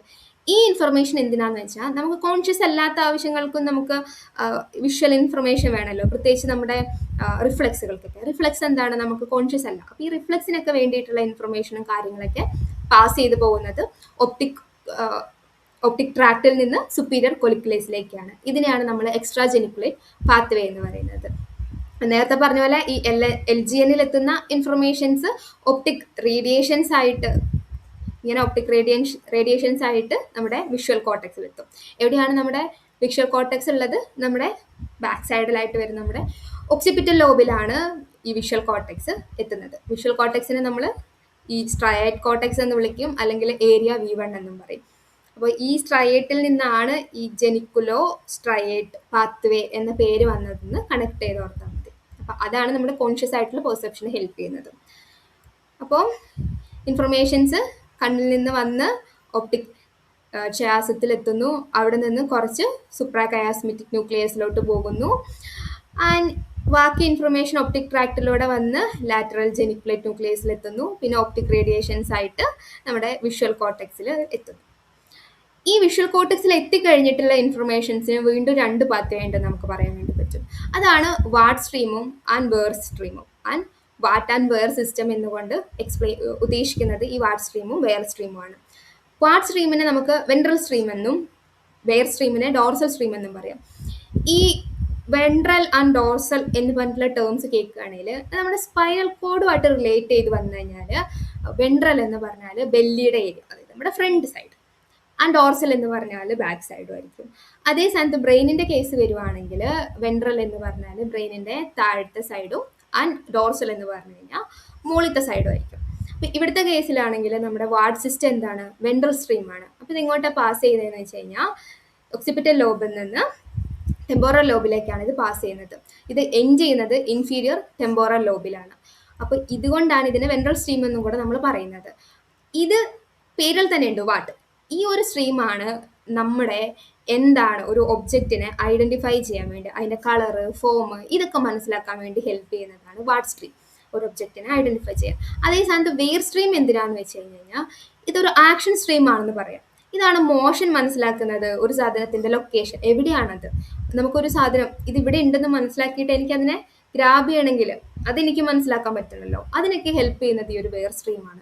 വെയർ സ്ട്രീമിനെ നമ്മൾ ഡോർസൽ സ്ട്രീം എന്ന് പറയും. കാരണം ഇത് എങ്ങോട്ടാണ് പാസ് ചെയ്യുന്നത്, പോസ്റ്റീരിയർ പരൈറ്റൽ ലോബിലേക്കാണത് പോകുന്നത്. പോസ്റ്റീരിയർ എന്ന് പറഞ്ഞിട്ടുണ്ടായിരുന്നു, എന്തിൻ്റെങ്കിലും ബാക്കിലാണെങ്കിൽ അതാണ് പോസ്റ്റീരിയർ. അപ്പം നമ്മുടെ പരൈറ്റൽ ലോബ് എന്ന് പറഞ്ഞാൽ ഈ ഭാഗം വരുന്നതാണ് നമ്മുടെ പരൈറ്റൽ ലോബ്. പരൈറ്റൽ ലോബിൻ്റെ പോസ്റ്റീരിയർ സൈഡിലോട്ട് വരുന്നത്, കുറച്ച് ബാക്കിലോട്ട് വരുന്ന ഏരിയ ആണ് നമ്മുടെ പോസ്റ്റീരിയർ പരൈറ്റൽ ലോബ്. അവിടേക്കാണ് നമ്മുടെ വെയർ സ്ട്രീം പോകുന്നത്. അപ്പോൾ നമുക്ക് 2 സ്ട്രീം ഉണ്ട്, വാട്ട് സിസ്റ്റവും ആൻഡ് വെയർ സിസ്റ്റവും. ഈ വേർ സിസ്റ്റത്തിന് ചില സമയത്ത് നമ്മൾ ഹൗസ് സ്ട്രീം എന്ന് പറയും. അങ്ങനെ പറയാനുള്ള കാര്യം എന്താണെന്ന് വെച്ച് കഴിഞ്ഞാൽ ഈ ഒരു സിസ്റ്റമാണ് നമ്മളെ മൂവ് ചെയ്യാൻ വേണ്ടി ഹെൽപ്പ് ചെയ്യുന്നത്. നമുക്ക് ഈ ഒരു പേന ഇവിടെ ഉണ്ടെന്ന് മനസ്സിലായിട്ട് അത് റീച്ച് ചെയ്യാൻ വേണ്ടിയിട്ട്, അത് എടുക്കാൻ വേണ്ടി, നമ്മളെ മൂവ് ചെയ്യാൻ വേണ്ടിയിട്ട്, അത് എത്ര മൂവ് ചെയ്യണം എന്നുള്ളതൊക്കെ മനസ്സിലാക്കാൻ, ആ ഡിസ്റ്റൻസും കാര്യങ്ങളൊക്കെ മനസ്സിലാക്കാൻ വേണ്ടി ഹെൽപ്പ് ചെയ്യുന്നുണ്ട്. അതുകൊണ്ട് അതിനെ നമുക്ക് ഹൗസ് സ്ട്രീം എന്നും പറയാൻ വേണ്ടി പറ്റും. അതാണ് what and where system. And what and where സിസ്റ്റത്തിന് ശേഷം നമ്മളിപ്പം അവസാനമായിട്ട് വരുന്നത് വിഷ്വൽ സിസ്റ്റത്തിൻ്റെ കോർട്ടിക്കൽ ഏരിയാസ് ആണ്. കോർട്ടിക്കൽ ഏരിയാസിൽ V1 അല്ലെങ്കിൽ visual cortex, primary visual cortex എന്ന് പറയുന്നതാണ് നമ്മുടെ സ്ട്രയേറ്റ് കോർട്ടെക്സ്, ഒക്സിപിറ്റൽ ലോബിൻ്റെ പാർട്ടായിട്ട് വരുന്നത്. ഇവിടേക്കാണ് നമ്മുടെ തലാമസിൽ നിന്നുള്ള ഇൻഫർമേഷൻ ആദ്യം എത്തിച്ചേരുക. ഈ ഇൻഫർമേഷൻസ് വെച്ചിട്ട് നമുക്ക് നമ്മൾ കണ്ടിട്ടുള്ള, എക്സ്പീരിയൻസ് ചെയ്തിട്ടുള്ള ഇമേജിൻ്റെ ഫീച്ചേഴ്സ് മനസ്സിലാക്കാൻ വേണ്ടി പറ്റും. എഡ്ജ്, അതിൻ്റെ ഓറിയൻറ്റേഷൻ, അതിൻ്റെ സ്പേഷ്യൽ ഫ്രീക്വൻസി, ഇങ്ങനത്തെ കാര്യങ്ങളൊക്കെ മനസ്സിലാക്കാൻ വേണ്ടിയിട്ട് സ്ട്രയേറ്റ് കോർട്ടെക്സ് ഹെൽപ്പ് ചെയ്യും. ആ രണ്ടാമത്തെ പാർട്ടാണ് ഈ പെരിസ്ട്രയേറ്റ് കോർട്ടെക്സ്. പെരിസ്ട്രയേറ്റ് കോർട്ടെക്സ് ആണ് V2, V3 അല്ലെങ്കിൽ എക്സ്ട്രാ സ്ട്രയേറ്റ് കോർട്ടെക്സ് എന്നൊക്കെ പറയുന്നത്. അസോസിയേഷൻ ഏരിയ പോലെ ഇതെന്താണ്, അതിനെ സറൗണ്ട് ചെയ്തിട്ട്, പ്രൈമറി കോർട്ടെക്സിനെ സറൗണ്ട് ചെയ്തിട്ടുള്ള ഏരിയ ആണ്. ഇത് നമ്മുടെ ഈ കോണ്ടോർ ഇൻ്റഗ്രേഷന്, അതുപോലെ തന്നെ ഡെപ്ത് പെർസെപ്ഷനൊക്കെ മനസ്സിലാക്കാൻ വേണ്ടിയിട്ട് പറ്റും. നമ്മുടെ ജസ്റ്റാർട്ട് സൈക്കോളജിയിൽ നമ്മൾ കണക്റ്റഡ് അല്ലാത്ത ഇങ്ങനെയുള്ള 3 ലൈൻസിനെ കണ്ടാൽ നമ്മളത് ട്രയാങ്കിൾ ആണ് എന്നൊക്കെ നമ്മൾ പറയുമല്ലോ. അപ്പം അങ്ങനത്തെ ഉള്ള അണ്ടർസ്റ്റാൻഡിങ്ങും കാര്യങ്ങളൊക്കെ നടക്കുന്നത് ഈ ഒരു പെരിസ്ട്രയേറ്റ് കോർട്ടെക്സിലാണെന്ന് പറയും. ആണ് വിഷ്വൽ കോർട്ടെക്സിൻ്റെ പ്രൈമറി ആൻഡ് സെക്കൻഡറി ആയിട്ട് വരുന്നത് V1 ആൻഡ് V2 ആയിട്ടുള്ള ഏരിയ. പിന്നെ നമുക്ക് വരുന്നത് ഡിസോർഡേഴ്സ് ആണ്, വിഷ്വൽ സിസ്റ്റത്തിന്റെ ഡിസോർഡേഴ്സ്. ഡിസോർഡറിൽ തന്നെ കണ്ണിന്റെ പ്രശ്നം കാരണം ഉണ്ടാകുന്ന ഡിസോർഡേഴ്സ് ഉണ്ടാകും, ബ്രെയിനിന്റെ പ്രശ്നം കാരണം ഉണ്ടാകുന്ന ഡിസോർഡേഴ്സ് ഉണ്ടാകും. കണ്ണിന്റെ പ്രശ്നമാണ് ആദ്യത്തത് മയോപ്പിയ. മയോപ്പിയ അല്ലെങ്കിൽ നിയർ സൈറ്റഡ്നെസ്. ഈ പേര് രണ്ടും മാറിപ്പോകുന്ന ആൾക്കാരുണ്ടെങ്കിൽ എന്താണോ ഈ പേരിലുള്ളത് അത് അവർക്ക് ക്ലിയർ ആയിട്ട് കാണാം. നന്നായിട്ട് കാണാൻ പറ്റുന്ന എന്താണോ അതായിരിക്കും ആ പേരിൽ ഉണ്ടാവുക എന്ന് മാത്രം ഓർത്ത് വെക്കുക. അപ്പൊ നിയർ സൈറ്റഡ്നെസ് എന്ന് പറയുമ്പോൾ അവർക്ക് അടുത്തുള്ള ഒബ്ജക്ട്സിനെ ക്ലിയർ ആയിട്ട് കാണാൻ വേണ്ടി പറ്റും, പക്ഷേ ദൂരെയുള്ള സാധനങ്ങൾ ബ്ലർ ആയിട്ടിരിക്കും. അതിനാണ് മയോപ്പിയ. മയോപ്പിയന്റെ കേസിൽ എന്താണ്, ഐബോളിന്റെ വലുപ്പം ഭയങ്കര കൂടുതലാണ്.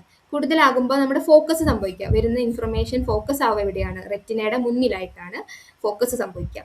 അതുകൊണ്ടാണ് മയോപ്പിയയിലുള്ള ആൾക്കാർക്ക് ദൂരെയുള്ള സാധനങ്ങൾ തീരെ ക്ലിയർ ആയിട്ട് കാണാൻ വേണ്ടി പറ്റാത്തത്. ആൻഡ് ഹൈപ്പറോപ്പിയ എന്ന് പറയുമ്പോൾ ഫാർ സൈറ്റഡ്നെസ്. അപ്പോൾ ഫാർ ഉള്ള സാധനങ്ങൾ, ദൂരെയുള്ള സാധനങ്ങൾ ക്ലിയർ ആയിട്ട് കാണാൻ വേണ്ടി പറ്റും, പക്ഷെ അടുത്തുള്ള സാധനങ്ങൾ എന്തായിരിക്കും, ബ്ലറി ആയിട്ടായിരിക്കും എക്സ്പീരിയൻസ് ചെയ്യുക. ഇവിടെ ഐബോൾ എന്താണ്, ഭയങ്കര ചെറിയ ഐബോളാണ്. അപ്പോൾ ഈ ഫോക്കസ് സംഭവിക്കുക എവിടെയാണ്, പുറത്തായിരിക്കും ഫോക്കസ് സംഭവിക്കുക. അതാണ് രണ്ട് കോമൺ ഡിസോർഡേഴ്സ് ആയിട്ട് വരുന്നത്. അപ്പം നമുക്ക് ഹൈപ്രോപ്പിയ കറക്റ്റ് ചെയ്യാൻ വേണ്ടിയിട്ട് എന്ത് ചെയ്യണം, നമുക്ക് കോൺവെക്സ് ലെൻസ് യൂസ് ചെയ്യാൻ വേണ്ടി പറ്റും. ആൻഡ് മയോപ്പിയ കറക്റ്റ് ചെയ്യാൻ വേണ്ടി നമുക്ക് എന്ത് ചെയ്യാൻ വേണ്ടി പറ്റും, കോൺകേവ് ലെൻസ് യൂസ് ചെയ്യാൻ വേണ്ടിയിട്ട് പറ്റും. പിന്നെ നമുക്ക് വരുന്നത് അസ്റ്റിഗ്മാറ്റിസ് ആണ്. അസ്റ്റിഗ്മാറ്റിസത്തിന്റെ കേസിൽ ഇറഗുലർ ആയിട്ടുള്ള കോർണിയോ അല്ലെങ്കിൽ ലെൻസിന്റെയോ സർഫസ് ആയിരിക്കും അസ്റ്റിഗ്മാറ്റിസം കോസ് ചെയ്യുന്നത്. അപ്പൊ എന്ത് ചെയ്യും, ലൈറ്റ് റേസ് ഫോക്കസ് ചെയ്യുന്നതിന് പകരം സ്കാറ്റർ ചെയ്യപ്പെടും. അങ്ങനെ സ്കാറ്റർ ചെയ്യുന്നത് കൊണ്ട് തന്നെ അവർക്ക് അടുത്തു നിന്നുള്ളതായാലും ദൂരെ നിന്നുള്ളതായാലും ഒരു ഡിസ്റ്റോർട്ടഡ് ആയിട്ടുള്ള ബ്ലറി ആയിട്ടുള്ള വിഷൻ ആയിരിക്കും എക്സ്പീരിയൻസ് ചെയ്യാൻ വേണ്ടി പറ്റുക. പിന്നെയുള്ളതാണ് പ്രസ്ബയോപ്പിയ. പ്രസ്ബയോപ്പിയ എന്ന് വെച്ച് കഴിഞ്ഞാൽ ഈ ലെൻസിനുണ്ടല്ലോ, ലെൻസിന് അതിൻ്റെ ആ ഒരു എലാസ്റ്റിക് ആയിട്ടുള്ള എബിലിറ്റി പോകും. അപ്പോൾ അതിന് അക്കോമഡേഷൻ പോസിബിൾ അല്ലാണ്ടാകും, ഇങ്ങനെ ചെറുതാവാനും സ്ട്രെച്ച് ചെയ്യാനൊക്കെ ഉള്ള ആ ഒരു എബിലിറ്റി പോകും. അപ്പോൾ അവർക്ക് ഈ സാധനങ്ങളെ ഫോക്കസ് കൊണ്ടുവരാനൊക്കെ ബുദ്ധിമുട്ടായിരിക്കും. ഇത് പലപ്പോഴും ഏജിങ്ങോട് കൂടെയാണ് പ്രസ്ബയോപ്പിയ ഉണ്ടാവാറുള്ളത്. പിന്നെയുള്ളതാണ് മാക്കുലർ ഡിജനറേഷൻ. മാക്കുല എന്ന് പറഞ്ഞിട്ടുള്ള ഏരിയ നമ്മൾ പറഞ്ഞിട്ടുണ്ടായിരുന്നു, കുറേ കോൺസ് ലൊക്കേറ്റഡ് ആയിട്ടുള്ള ഏരിയ ആണ് മാക്കുല ലൂട്ടിയ. ഈ പാർട്ടിലുള്ള കോൺസ് ഒക്കെ നഷ്ടപ്പെട്ടു പോകുമ്പം നമ്മൾ എക്സ്പീരിയൻസ് ചെയ്യുന്നതാണ് മാക്കുലർ ഡിജനറേഷൻ. അപ്പോൾ ആ പേഴ്സണ് അവരുടെ ഷാർപ്പായിട്ടുള്ള സെൻട്രൽ വിഷൻ നഷ്ടപ്പെടും. പിന്നെ അവരുടെ ആ ഒരു റോഡ്സ് വെച്ചിട്ടുള്ള പെരിഫറൽ വിഷൻ എന്തായിരിക്കും, ഇൻടാക്റ്റ് ആയിട്ട് നിൽക്കുന്നുണ്ടാകും. പിന്നെയുള്ളതാണ് റെറ്റിനിറ്റിസ് പിഗ്മെന്റോസ. ഇതൊരു ജനറ്റിക് ഡിസോർഡർ ആണ്. ഇവിടെ ആദ്യം നമ്മുടെ റോഡ് സെൽസ് നശിച്ചു പോകാൻ വേണ്ടി തുടങ്ങും, പിന്നെ അത് നമ്മുടെ കോൺസിലോട്ട് സ്പ്രെഡ് ആവാൻ വേണ്ടി തുടങ്ങും. അപ്പൊ ആദ്യം ഇവർക്കൊരു നൈറ്റ് ബ്ലൈൻഡ്നെസ് ആയിരിക്കും എക്സ്പീരിയൻസ് ചെയ്യുക, അതായത് ഡിം ലൈറ്റിൽ കാണാൻ വേണ്ടി ബുദ്ധിമുട്ടായിരിക്കും. പിന്നെ പാസ് ചെയ്ത് ടോട്ടൽ ലോസ് ഓഫ് വിഷൻ വരാൻ വേണ്ടിയിട്ട് തുടങ്ങും. കോണിലോട്ടും കൂടെ സ്പ്രെഡ് ആകുമ്പോൾ അവർക്ക് ഒന്നും കാണാൻ വേണ്ടി പറ്റാണ്ടാകും. വേറൊരെണ്ണം വരുന്നതാണ് ഗ്ലൂക്കോമ. ഗ്ലൂക്കോമ എന്ന് വെച്ചാൽ നമ്മുടെ അക്വസ് ഹ്യൂമർ പറഞ്ഞിട്ടുണ്ടായിരുന്നല്ലോ, അതെന്ത് ചെയ്യണം, പുറത്തേക്ക് പോകണം, അത് എന്നിട്ട് റീപ്ലേസ് ചെയ്യപ്പെടണം. അങ്ങനെ റീപ്ലേസ് ചെയ്യപ്പെടാതെ കണ്ണിൻ്റെ ഉള്ളിൽ ആ പ്രഷർ കൂടി അത് ഡ്രെയിൻ ആകാതെ അങ്ങനെ ആ പ്രഷർ കൂടിയാണ് നമ്മുടെ വിഷനൊക്കെ കുറയുന്ന, നഷ്ടപ്പെട്ടു പോകുന്ന ആ ഒരു സാധനമാണ് നമ്മുടെ ഗ്ലോക്കോമ വരുന്നത്. പിന്നെ കാറ്ററാക്ട് തിമിരം എന്ന് പറയുന്നത്, അത് എന്താണ്, നമ്മുടെ ലെൻസിൽ ഒരു ക്ലൗഡി ആയിട്ടുള്ള ഫോം ഉണ്ടായിട്ട് നമ്മുടെ വിഷനൊക്കെ പ്രോപ്പറായിട്ട് കിട്ടാണ്ടിരിക്കുന്നതാണ് കാറ്ററാക്ട്. ഇനി നമുക്ക് കോർട്ടിക്കൽ ആൻഡ് പ്രോസസ്സിംഗ് റിലേറ്റഡ് ആയിട്ടുള്ള ഡിസോർഡേഴ്സ് ഉണ്ടാവും. അതായത് ഇവിടുത്തെ പ്രശ്നക്കാരൻ ആരാണ്, ബ്രെയിൻ ആണ്. കണ്ണ് പ്രോപ്പറായിട്ട് അതിൻ്റെ ജോലി ചെയ്യുന്നുണ്ടാകും, പക്ഷെ നമ്മുടെ ബ്രെയിനിലോട്ട് ആ ഒരു ഇൻഫർമേഷൻസ് പ്രോപ്പറായിട്ട് എത്തുന്നുണ്ടാവില്ല. ഇതിൽ ഒന്നാമത്തതാണ് വിഷ്വൽ അഗ്നോസിയ. വിഷ്വൽ അഗ്നോസിയയിൽ നമ്മുടെ ഇൻഫീരിയർ ടെമ്പോറൽ കോർട്ടെക്സിൽ നമ്മുടെ നേരത്തെ പറഞ്ഞ വെൻട്രൽ വാട്ട് സ്ട്രീം ഉണ്ടല്ലോ, ഒക്സിപിറ്റൽ ലോബിന്ന് താഴോട്ട് വരുന്ന ഒരു സ്ട്രീം ഉണ്ടായിരുന്നു, കാര്യങ്ങൾ ഐഡന്റിഫൈ ചെയ്യാൻ. ഒരു ഒബ്ജക്റ്റ് ആയിക്കോട്ടെ, നമ്മൾ എക്സ്പീരിയൻസ് ചെയ്യുന്ന വിഷ്വൽ സ്റ്റിമുലി എന്താണോ അതിനെ ഐഡന്റിഫൈ ചെയ്യാൻ വേണ്ടി ഹെൽപ്പ് ചെയ്യുന്നതായിരുന്നു നമ്മുടെ വാട്ട് സ്ട്രീം.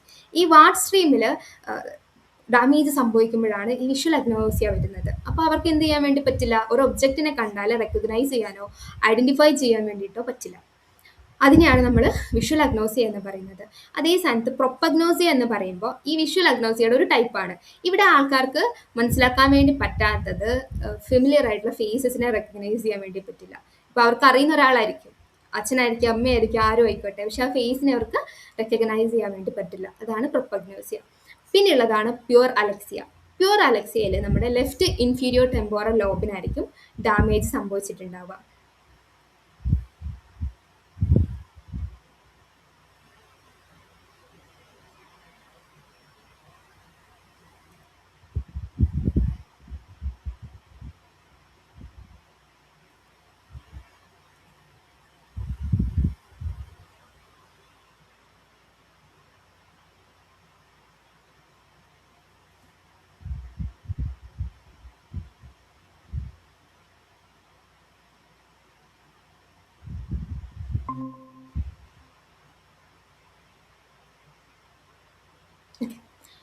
അപ്പോൾ ഇതിനെയാണ് നമ്മൾ എന്ത് പറയുന്നത്, നമ്മൾ പ്യുവർ അലക്സിയ എന്ന് പറയുമ്പം ലെഫ്റ്റ് ഇൻഫീരിയർ ടെമ്പോറൽ ലോബിനായിരിക്കും ഡാമേജ് സംഭവിച്ചിട്ടുണ്ടാവുക. ഇവിടെ നമുക്ക് ലെറ്റേഴ്സിന്, ഇൻഡിവിജ്വൽ ലെറ്റേഴ്സിന് ഐഡന്റിഫൈ ചെയ്യാൻ വേണ്ടി പറ്റും, പക്ഷെ അതിന് നമുക്കൊരു വോൾ വേർഡായിട്ട് വായിക്കാൻ വേണ്ടി പറ്റില്ല. ഇപ്പോൾ ഒരു ക്യാൻ എടുക്കുകയാണെങ്കിൽ എനിക്കിത് സീനെ ഐഡന്റിഫൈ ചെയ്യാം, എനെ ഐഡന്റിഫൈ ചെയ്യാം, എന്നിനെ ഐഡന്റിഫൈ ചെയ്യാം, പക്ഷെ ഇത് മൊത്തത്തിൽ ക്യാൻ എന്ന് വായിക്കാൻ വേണ്ടിയിട്ട് എനിക്ക് പറ്റത്തില്ല. പിന്നെ നമുക്ക് വരുന്നതാണ് ഈ ഒരു ഒപ്റ്റിക് അറ്റാക്സിയ. ഒപ്റ്റിക് അറ്റാക്സിയ എന്ന് പറയുമ്പം ഇവിടെ നമ്മുടെ പോസ്റ്റീരിയർ പരേറ്റൽ കോർട്ടെക്സിന് വേർ ഹൗസ് സ്ട്രീം ഉണ്ടല്ലോ, അതിനായിരിക്കും ഡാമേജ് സംഭവിച്ചിട്ടുണ്ടാവുക. ഇവിടെ ഉണ്ടാവുന്ന പ്രശ്നം, നമുക്കൊരു മൂവ്മെന്റ് ഉണ്ടല്ലോ, വിഷന് യൂസ് ചെയ്തിട്ടുള്ള മൂവ്മെന്റ് പോസിബിൾ ആയിരിക്കില്ല.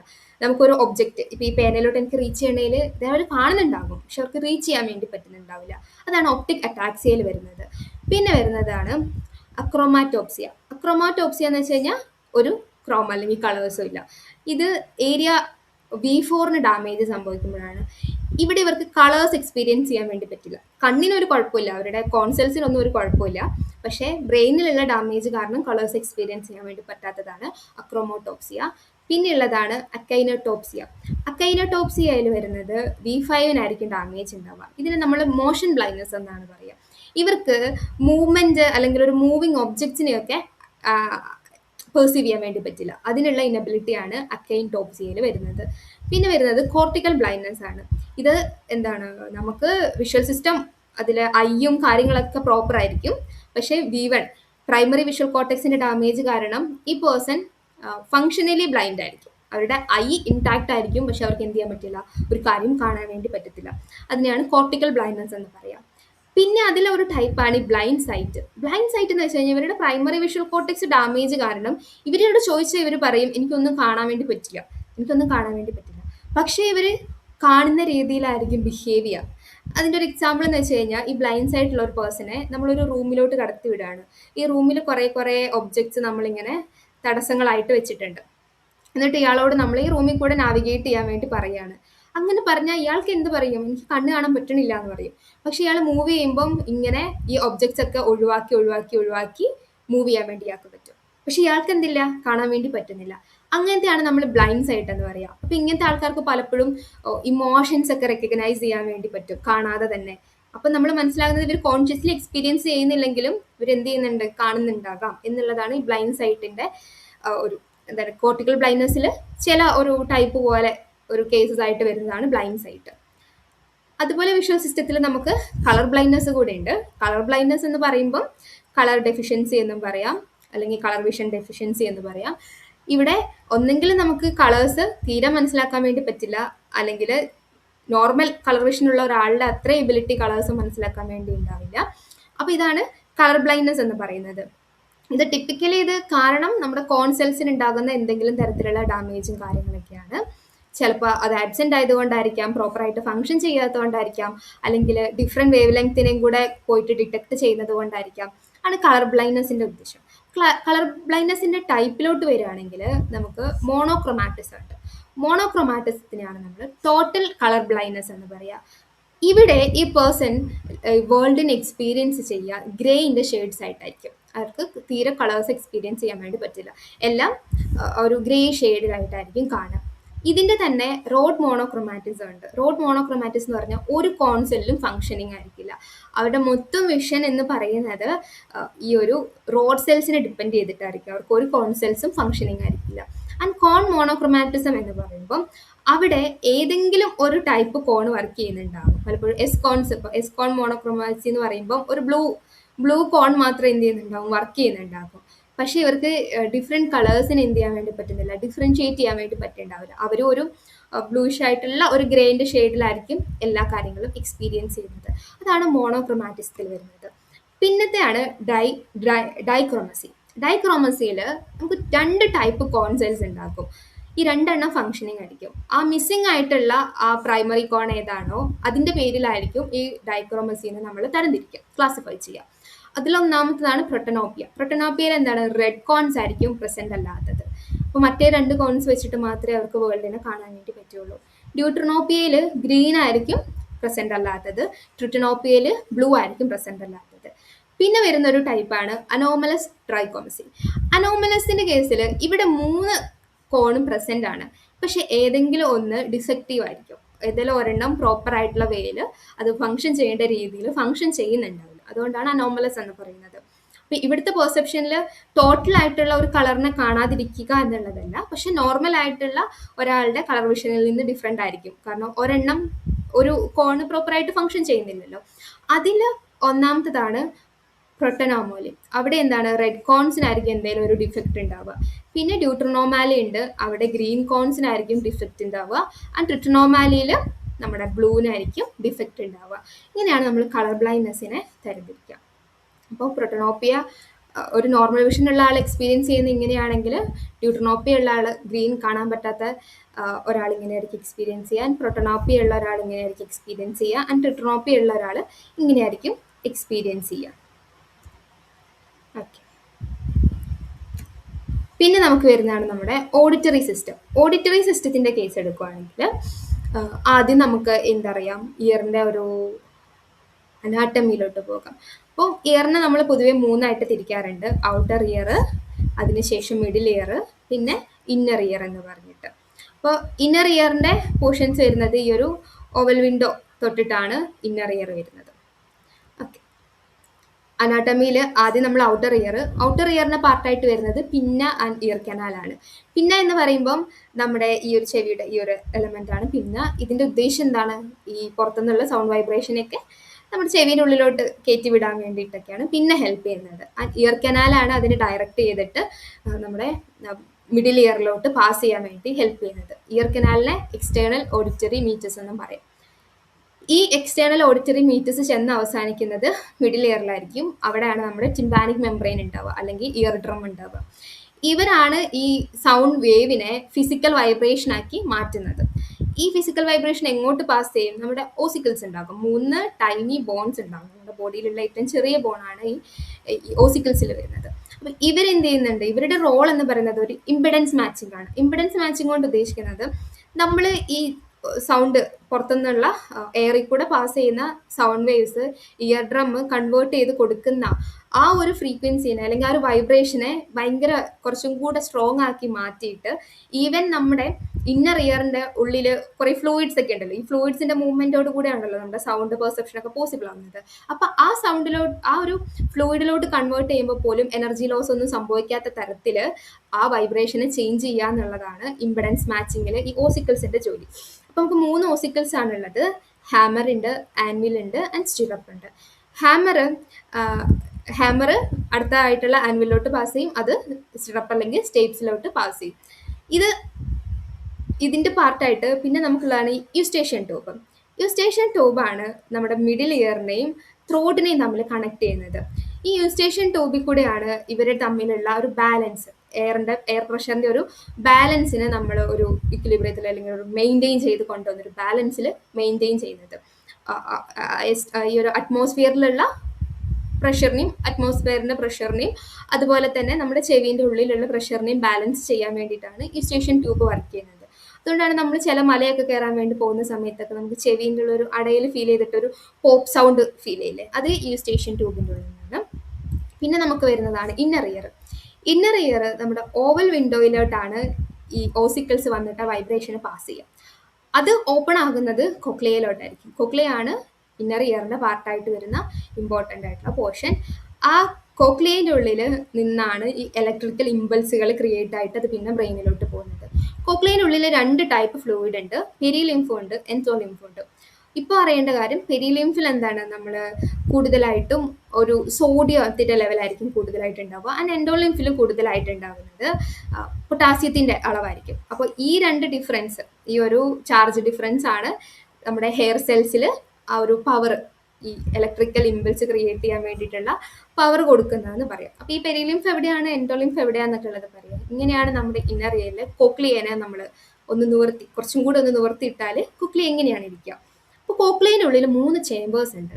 3 ചേമ്പേഴ്സിൽ അതിലെ ഒന്നാമത്തേതാണ് സ്കേല വെസ്റ്റിബ്യൂളി, അല്ലെങ്കിൽ വെസ്റ്റിബ്യുലർ കനാൽ എന്ന് പറയാം.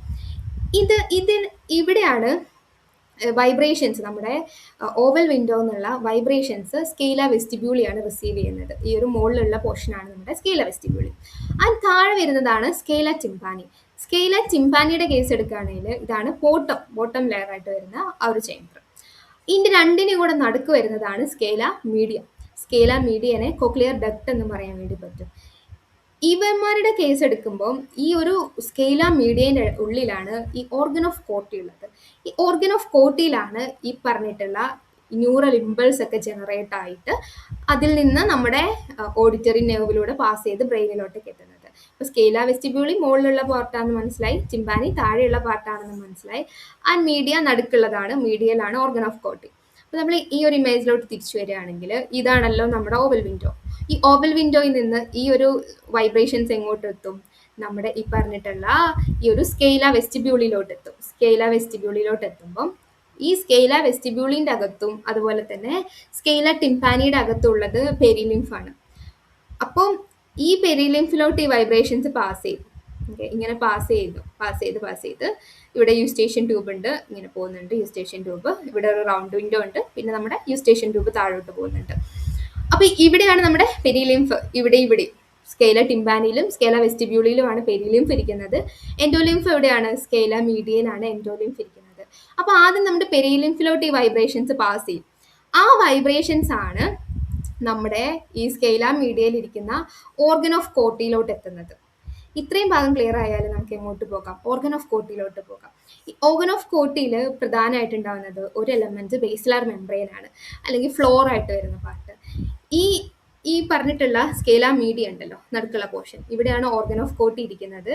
ഈ ഓർഗൻ ഓഫ് കോട്ടിയുടെ താഴത്തെ പോർഷൻ ഉണ്ടല്ലോ, ഈ താഴത്തെ പോർഷനാണ് നമ്മുടെ ബേസിലാർ മെംബ്രെയിൻ. അപ്പൊ നമുക്ക് നേരത്തെ പറഞ്ഞ പെരിലിംഫിലുള്ള മൂവ്മെന്റ്സ് ഈ ബേസിലാർ മെംബ്രെയിന്റെ മൂവ്മെന്റിന് കാരണമാകും. അങ്ങനെ നമ്മുടെ ബേസിലാർ മെംബ്രെയിനിൽ മൂവ്മെന്റിൽ നിന്ന് നമ്മുടെ എൻഡോലിംഫും മൂവ് ചെയ്യാൻ വേണ്ടിയിട്ട് തുടങ്ങും. ഇതാണ് നമ്മുടെ ഒരു ബേസിലാർ മെംബ്രെയിൻ ആയിട്ട് വരുന്നത്. ഈ ബേസിലാർ മെംബ്രെയിൻ പ്രത്യേകത എന്താണെന്ന് വെച്ച് കഴിഞ്ഞാൽ അതിൻ്റെ ഒരു തിക്നെസ് ഡിഫറെൻറ്റ് പാർട്ടിൽ ഡിഫറെൻറ്റ് രീതിയിലായിരിക്കും ഉണ്ടാവുക. ഇതിനെ നമ്മൾ ടോണോട്രോപ്പിക് ആയിട്ടുള്ള ഓർഗനൈസേഷൻ എന്ന് പറയും. അപ്പോൾ ഈ ഒരു ഓർഗനൈസേഷനാണ് നമ്മൾ പിച്ചിനെ അണ്ടർസ്റ്റാൻഡ് ചെയ്യാൻ അല്ലെങ്കിൽ പിച്ച് ഡിറ്റർമൈൻ ചെയ്യാനൊക്കെ ഹെൽപ്പ് ചെയ്യുന്നത്. അപ്പോൾ ഹൈ പിച്ചുള്ള സാധനങ്ങൾ അതിൻ്റെ ബേസിലും ലോ പിച്ചുള്ള സാധനങ്ങൾ അതിൻ്റെ അപ്പെക്സിലായിരിക്കും ഉണ്ടാവുക. അതുപോലെ നമ്മൾ ഒരു ഹെലിക്കോട്ടേം ഉണ്ട്. ഈ ഹെലിക്കോട്ടേമയാണ് കോക്ലിയയുടെ അപ്പെക്സ് ആയിട്ട് വരുന്നത്. ഈ ഒരു ഏരിയ കണ്ടോ, ഇവിടെയാണ് ഈ ഒരു നമ്മുടെ സ്കെയില ടിംപാനിയും അതുപോലെ തന്നെ സ്കെയില വെസ്റ്റിബ്യൂളിയും കണക്റ്റഡ് ആയിട്ടുള്ളത്. അതാണ് ഹെലിക്കോട്ടേമ. അപ്പം ഈ അറ്റത്തുള്ള പോർഷനിലായിരിക്കും നമ്മൾ ലോ പിച്ചിനെ വൈബ്രേറ്റ് ചെയ്യുക. ഹൈ പിച്ചിൽ വൈബ്രേറ്റ് എവിടെയായിരിക്കും? ബേസ് ലെവലിലുള്ള പോർഷൻ ആയിരിക്കും. ആൻഡ് ഈ ബേസിലാർ മെംബ്രെയിനിൽ നമുക്ക് എന്തുണ്ട്? ഹെയർ സെൽസ് ഉണ്ട്. അപ്പം നമ്മുടെ ബേസിലാർ മെംബ്രെയിൻ്റെ മുകളിലാണ് ഹെയർ സെൽസ് ഉള്ളത്. അതിൽ ഇന്നർ ഹെയർ സെല്ലും ഉണ്ട്, ഔട്ടറും ഉണ്ട്. ഇന്നർ ഹെയർ സെല്ലാണ് പ്രധാനമായിട്ടും നമ്മുടെ ഫൈൻ ഓഡിറ്ററി സിഗ്നൽസ് ഒക്കെ ഫോം ചെയ്യാൻ വേണ്ടി ഹെൽപ്പ് ചെയ്യുന്നത്. ആൻഡ് ഔട്ടർ ഹെയർ സെല്ലിൻ്റെ കേസ് ആണെങ്കിലും പിച്ച് പെർസെപ്ഷൻ അതുപോലെ സൗണ്ട് ആംപ്ലിഫിക്കേഷൻ ഒക്കെയാണ് അതിൻ്റെ ഫംഗ്ഷൻ ആയിട്ട് പറയപ്പെടുന്നത്. ആൻഡ് ടെക്ടോറൽ മെംബ്രെയിൻ എന്ന് പറഞ്ഞിട്ടുള്ള ഒരു സീലിംഗ് പോർഷനും കൂടെ ഉണ്ട്. അതിൻ്റെ ഫ്ലോർ ആയിട്ട് വരുന്ന എന്താണ്? ബേസിലാർ മെംബ്രെയിൻ ആണ്. ബേസിലാർ മെംബ്രെയിൻ്റെ മുകളിൽ സെൽസ് ഉണ്ടെന്ന് ഓർക്കുക. അതിനെ കവർ ചെയ്തിട്ട് എന്തും കൂടെ ഉണ്ട്? ഒരു ടെക്ടോറിയൽ മെംബ്രെയിനും കൂടെ ഉണ്ട്. ഇവിടെ കാണാം, ഈ ഒരു കവറിങ് കാണും. ഇതുപോലെ കവറിങ് ആയിട്ടിരിക്കുന്ന പോർഷനാണ് നമ്മുടെ ടെക്ടോറിയൽ മെംബ്രെയിൻ. അപ്പോൾ എന്ത് സംഭവിക്കുന്നു? നമ്മുടെ പെരിലിംഫ് മൂവ് ചെയ്യുന്ന സമയത്ത് അതിൻ്റെ വൈബ്രേഷൻസ് ബേസിലാർ മെംബ്രെയിനിൽ എത്തുന്നു, എൻഡോലിംഫ് മൂവ് ചെയ്യാൻ വേണ്ടി തുടങ്ങുന്നു. അപ്പം നമ്മുടെ ബേസിലാർ മെംബ്രെയിൻ്റെ മുകളിലിരിക്കുന്ന ഈ ഹെയർ സെൽസ് മൂവ് ചെയ്യുന്നു, ഇത് പോയിട്ട് ഈ ടെക്ടോറിയൽ മെംബ്രെയിനിൽ ടച്ച് ചെയ്യുന്നു. അങ്ങനെയാണ് നമുക്ക് ഈ ആക്ഷൻ പൊട്ടൻഷ്യലൊക്കെ ഡെവലപ്പ് ആകുന്നത്. അപ്പം ഞാൻ പറഞ്ഞിട്ടുണ്ടായിരുന്നു ബേസിലാർ മെംബ്രെയിൻ ഓർഗനൈസ് ചെയ്തിട്ടുള്ളത് ഫ്രീക്വൻസി അണ്ടർസ്റ്റാൻഡ് ചെയ്യാൻ പറ്റുന്ന ഒരു രീതിയിലാണ്. അതിനെയാണ് നമ്മൾ ടോണോട്രോപ്പി എന്ന് പറയുന്നത്. അപ്പം ഈ ഒരു കൊക്ലിയയുടെ ബേസ് ഏരിയയിൽ ഓവൽ വിൻഡോയിൻ്റെ പാർട്ടായിട്ട് വരുന്നതാണ് ഈ ബേസ് ഏരിയ. അപ്പം ആ ഏരിയയിൽ നമ്മൾ ഹൈ ഫ്രീക്വൻസി ഉള്ള സാധനങ്ങളും അപ്പെക്സ് ആയിട്ട് ഫാർ എൻഡായിട്ട് ടിപ്പിൽ വരുന്ന പോർഷനിൽ നമ്മൾ ലോ ഫ്രീക്വൻസി ഉള്ള വൈബ്രേഷൻസും ആയിരിക്കും റെസ്പോണ്ട് ചെയ്യുന്നത്. അപ്പം ഈ ടോണോട്രോപ്പി ഈ ഒരു കൊക്ലിയയിൽ മാത്രമല്ല നമ്മുടെ ബ്രെയിൻ വരെയുള്ള ഫുൾ ലെവലിലും നമ്മൾ മെയിൻറ്റെയിൻ ചെയ്യാറുണ്ട്. അതിനെയാണ് നമ്മൾ ടോണോട്രോപ്പിക് ഓർഗനൈസേഷൻ എന്ന് പറയുന്നത്. അപ്പം നമ്മുടെ ഇവിടെ ഈ ഒരു ഓർഗൻ ഓഫ് കോട്ടിയിൽ എന്തൊക്കെയാണ് സംഭവിക്കുന്നതെന്ന് വെച്ച് കഴിഞ്ഞാൽ നമ്മുടെ സ്റ്റേപ്പിസ്, ഓസിക്കിൾസിലെ സ്റ്റേപ്പിസ് ഓവൽ വിൻഡോയിന് പുഷ് ചെയ്തു. ആ ഓവൽ വിൻഡോയിൽ നിന്ന് ആദ്യം പെരിലിംഫിൽ മൂവ്മെന്റ് ഉണ്ടായി, അങ്ങനെ അത് എൻഡോലിംഫിലെ മൂവ്മെന്റ് ആയിട്ട് മാറുന്നു. അപ്പം നമ്മുടെ ബേസിലാർ മെംബ്രെയിൻ എന്ത് ചെയ്യുന്നു? വൈബ്രേറ്റ് ചെയ്യാൻ വേണ്ടി തുടങ്ങുന്നു ഫ്രീക്വൻസി അനുസരിച്ചിട്ട്. അപ്പം നമ്മുടെ ഹെയർ സെൽ ബേസിലാർ മെംബ്രെയിനിലുള്ള ആ ഒരു ഹെയർ സെൽസ് ബെൻഡ് ചെയ്യാൻ വേണ്ടിയിട്ട് ടെക്ടോറിയൽ മെംബ്രെയിനെ അഗെയിൻസ്റ്റ് ആയിട്ട് ബെൻഡ് ചെയ്യാൻ വേണ്ടി തുടങ്ങും. ഈ ബെൻഡ് ചെയ്യുന്ന സമയത്ത് റിസപ്റ്റർ പൊട്ടൻഷ്യൽ ഇവിടെ എന്താണ്? ഡീപോളറൈസേഷൻ ആണ് സംഭവിക്കുന്നത്. വിഷന്റെ കേസിൽ ഹൈപ്പർപോളറൈസേഷൻ ആയിരുന്നു, ഇവിടെ ഡീപോളറൈസേഷൻ ആണ് നടക്കുക. ഇങ്ങനെ ഒരു ഡീപോളറൈസേഷൻ ഉണ്ടാകുന്ന സമയത്ത് ഇത് കാരണം hair cells neuro transmitters release ചെയ്യും. അതാണ് പിന്നീട് നമ്മളെ ഓഡിറ്ററി നെർവ് ഒരു ആക്ഷൻ പൊട്ടൻഷ്യലായിട്ട് മുന്നോട്ട് പാസ് ചെയ്യാൻ വേണ്ടിയിട്ട് ഹെൽപ്പ് ചെയ്യുന്നത്. ഇങ്ങനെയാണ് നമ്മുടെ ഒരു ബേസിലാർ മെംബ്രെയിൻ്റെ കേസ് എടുക്കുകയാണെങ്കിൽ ഏറ്റവും ബേസ് പോർഷനിൽ ഹൈ ഫ്രീക്വൻസി ആയിരിക്കും ആൻഡ് അപ്പെക്സ് ഏറ്റവും അറ്റത്തായിരിക്കും ലോ ഫ്രീക്വൻസി ഉള്ള വൈബ്രേഷൻസ് പ്രോസസ്സ് ചെയ്യുന്നത്. അപ്പോൾ ഓഡിറ്ററി പാത്വേയിൽ ഇപ്പം നമുക്ക് എന്തുണ്ടായി, ആ ഒരു സിഗ്നൽ വന്നല്ലോ. അപ്പം സിഗ്നൽ വന്നിട്ടുള്ള ആ സിഗ്നൽ എങ്ങനെയാണ് ബ്രെയിനിലേക്ക് എത്തുക എന്നുള്ളതാണ് ഓഡിറ്ററി പാത്ത്. ആദ്യം ഓഡിറ്ററി നെർവ് ആണ് വരിക. ഓഡിറ്ററി നെർവ് എന്ന് പറയുന്നത് ക്രേനിയൽ നെർവ് 8 ആണ്. ഈ നെർവിൽ ആക്ഷൻ പൊട്ടൻഷ്യൽ ഉണ്ടാവുക, hair cells neuro transmitters release ചെയ്യും. ഈ ഒരു സ്പൈറൽ ഗാംഗ്ലിയോൺ ന്യൂറോൺസ് ഉണ്ടാവും ഓഡിറ്ററി നെർവിൻ്റെ പാർട്ടായിട്ട് വരുന്നത്. അതിൻ്റെ ഡെൻഡ്രൈറ്റ്സിലോട്ട് ഈ ന്യൂറോ ട്രാൻസ്മിറ്റേഴ്സ് റിലീസ് ചെയ്യുന്ന സമയത്താണ് നമുക്ക് ഈ ഒരു ന്യൂറോണിൻ്റെ ആക്സോൺസ് ഫോം ചെയ്യുന്ന ഓഡിറ്ററി നെർവിൽ ആക്ഷൻ പൊട്ടൻഷ്യൽ ഫോം ചെയ്തിട്ട് അത് പിന്നീട് പാസ് ചെയ്ത് പോകുക. ആ പാസ് ചെയ്ത് പോകുന്ന റൂട്ട് എന്ന് പറയുമ്പോൾ ആദ്യത്തേത് കോക്ലിയർ ന്യൂക്ലിയസ് ആണ്. കോക്ലിയർ ന്യൂക്ലിയസ് ഇരിക്കുന്നത് നമ്മുടെ മിഡിലയിലാണ്. ഈ കോക്ലിയർ ന്യൂക്ലിയസ് ആണ് ഫസ്റ്റ് നമ്മുടെ ഒരു സ്റ്റോപ്പ് എന്ന് പറയുന്നത്. നമ്മൾ ആദ്യം എത്തിച്ചേരുന്നത് ഈ ഓഡിറ്ററി നെർവിലുള്ള സ്റ്റിമുലേഷൻസ് ആദ്യം എത്തിച്ചേരുന്നത് കോക്ലിയർ ന്യൂക്ലിയസിലാണ്. അവിടെ നിന്ന് പിന്നെ എന്ത് ചെയ്യുന്നത് വെച്ച് കഴിഞ്ഞാൽ അത് അടുത്ത സ്ഥലത്തേക്ക് പാസ് ചെയ്യും. അതാണ് സുപ്പീരിയർ ഒലിവറി കോംപ്ലക്സ്. സുപ്പീരിയർ ഒലിവറി കോംപ്ലക്സ് ഇരിക്കുന്നത് നമ്മുടെ പോൺസിലാണ്. ഇവിടെ എത്തുമ്പോഴേക്ക് എന്ത് സംഭവിക്കും വെച്ചാൽ ക്രോസ് ഓവർ സംഭവിക്കും. അതായത് നമ്മുടെ ലെഫ്റ്റ് ഇയർ എന്നുള്ള ഇൻഫർമേഷനിൽ കുറച്ച് ഇൻഫർമേഷൻ ലെഫ്റ്റ് ഇയർ ഭാഗത്തുള്ള സുപ്പീരിയർ ഒലിവിലോട്ട് പോകും ആൻഡ് കുറച്ച് ഇൻഫർമേഷൻ റൈറ്റ് ഭാഗത്തുള്ള സുപ്പീരിയർ ഒലിവിലോട്ട് പോകും. അതുപോലെ തന്നെ നമ്മുടെ റൈറ്റ് ഇയറിലുള്ള കുറച്ച് ഇൻഫർമേഷൻ അതിൻ്റെ റൈറ്റ് സുപ്പീരിയർ ഒലിവിലോട്ട് പോകും ആൻഡ് കുറച്ച് ഇൻഫർമേഷൻ ലെഫ്റ്റ് സുപ്പീരിയർ ഒലിവിലോട്ട് പോകും. ആ ഒരു ക്രോസ് ഓവർ നടക്കുന്നുണ്ട്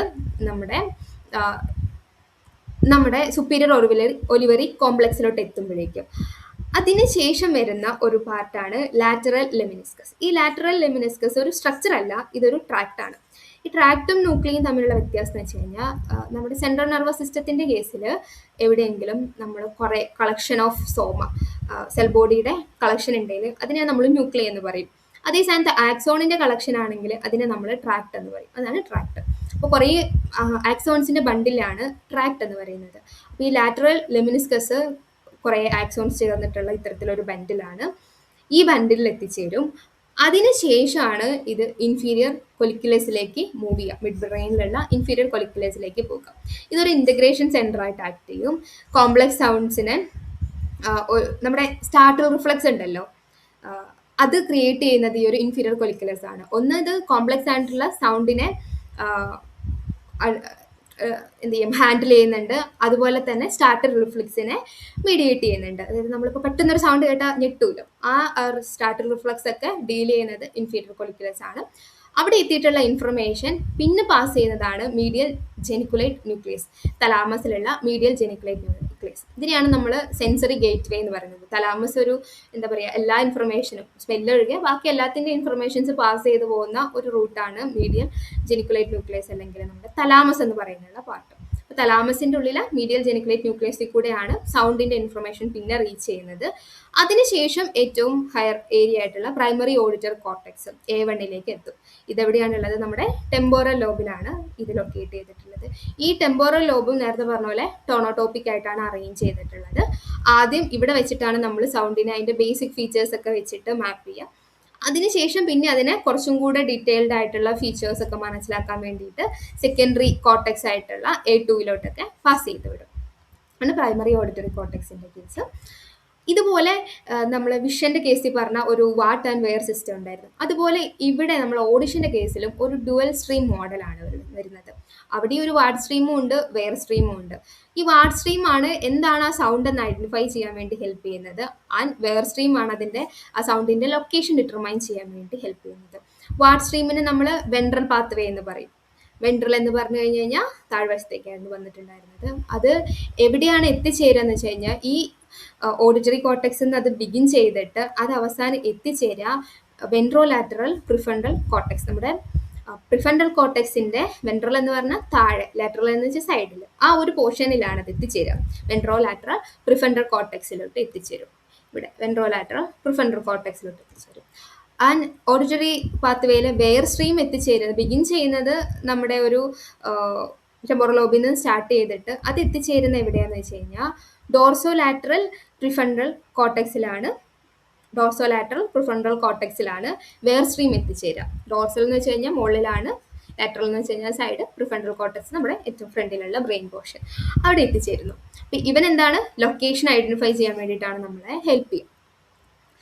പിന്നെ നമുക്ക് ഓഡിറ്ററി ഡിസോർഡേഴ്സ് ആണ് വരുന്നത്. ഓഡിറ്ററി ഡിസോർഡേഴ്സിൽ ഒന്ന് നമ്മൾ ഈ ഒരു കണ്ണിൻ്റെ കേസ് പോലെ തന്നെ കണ്ണിൻ്റെ ഇഷ്യൂ കാരണം ഉണ്ടായ ഡിസോർഡേഴ്സ് ഉണ്ടല്ലോ, അതുപോലെ ചെവിയുടെ ഇഷ്യൂ കാരണം ഉണ്ടാകുന്ന ഡിസോർഡേഴ്സ് ആണ് പെരിഫറൽ ഓഡിറ്ററി ഡിസോർഡേഴ്സിൽ വരിക. അതിൽ ഒന്നാമത്തത് കണ്ടക്റ്റീവ് ഹിയറിംഗ് ലോസ് ഉണ്ട്.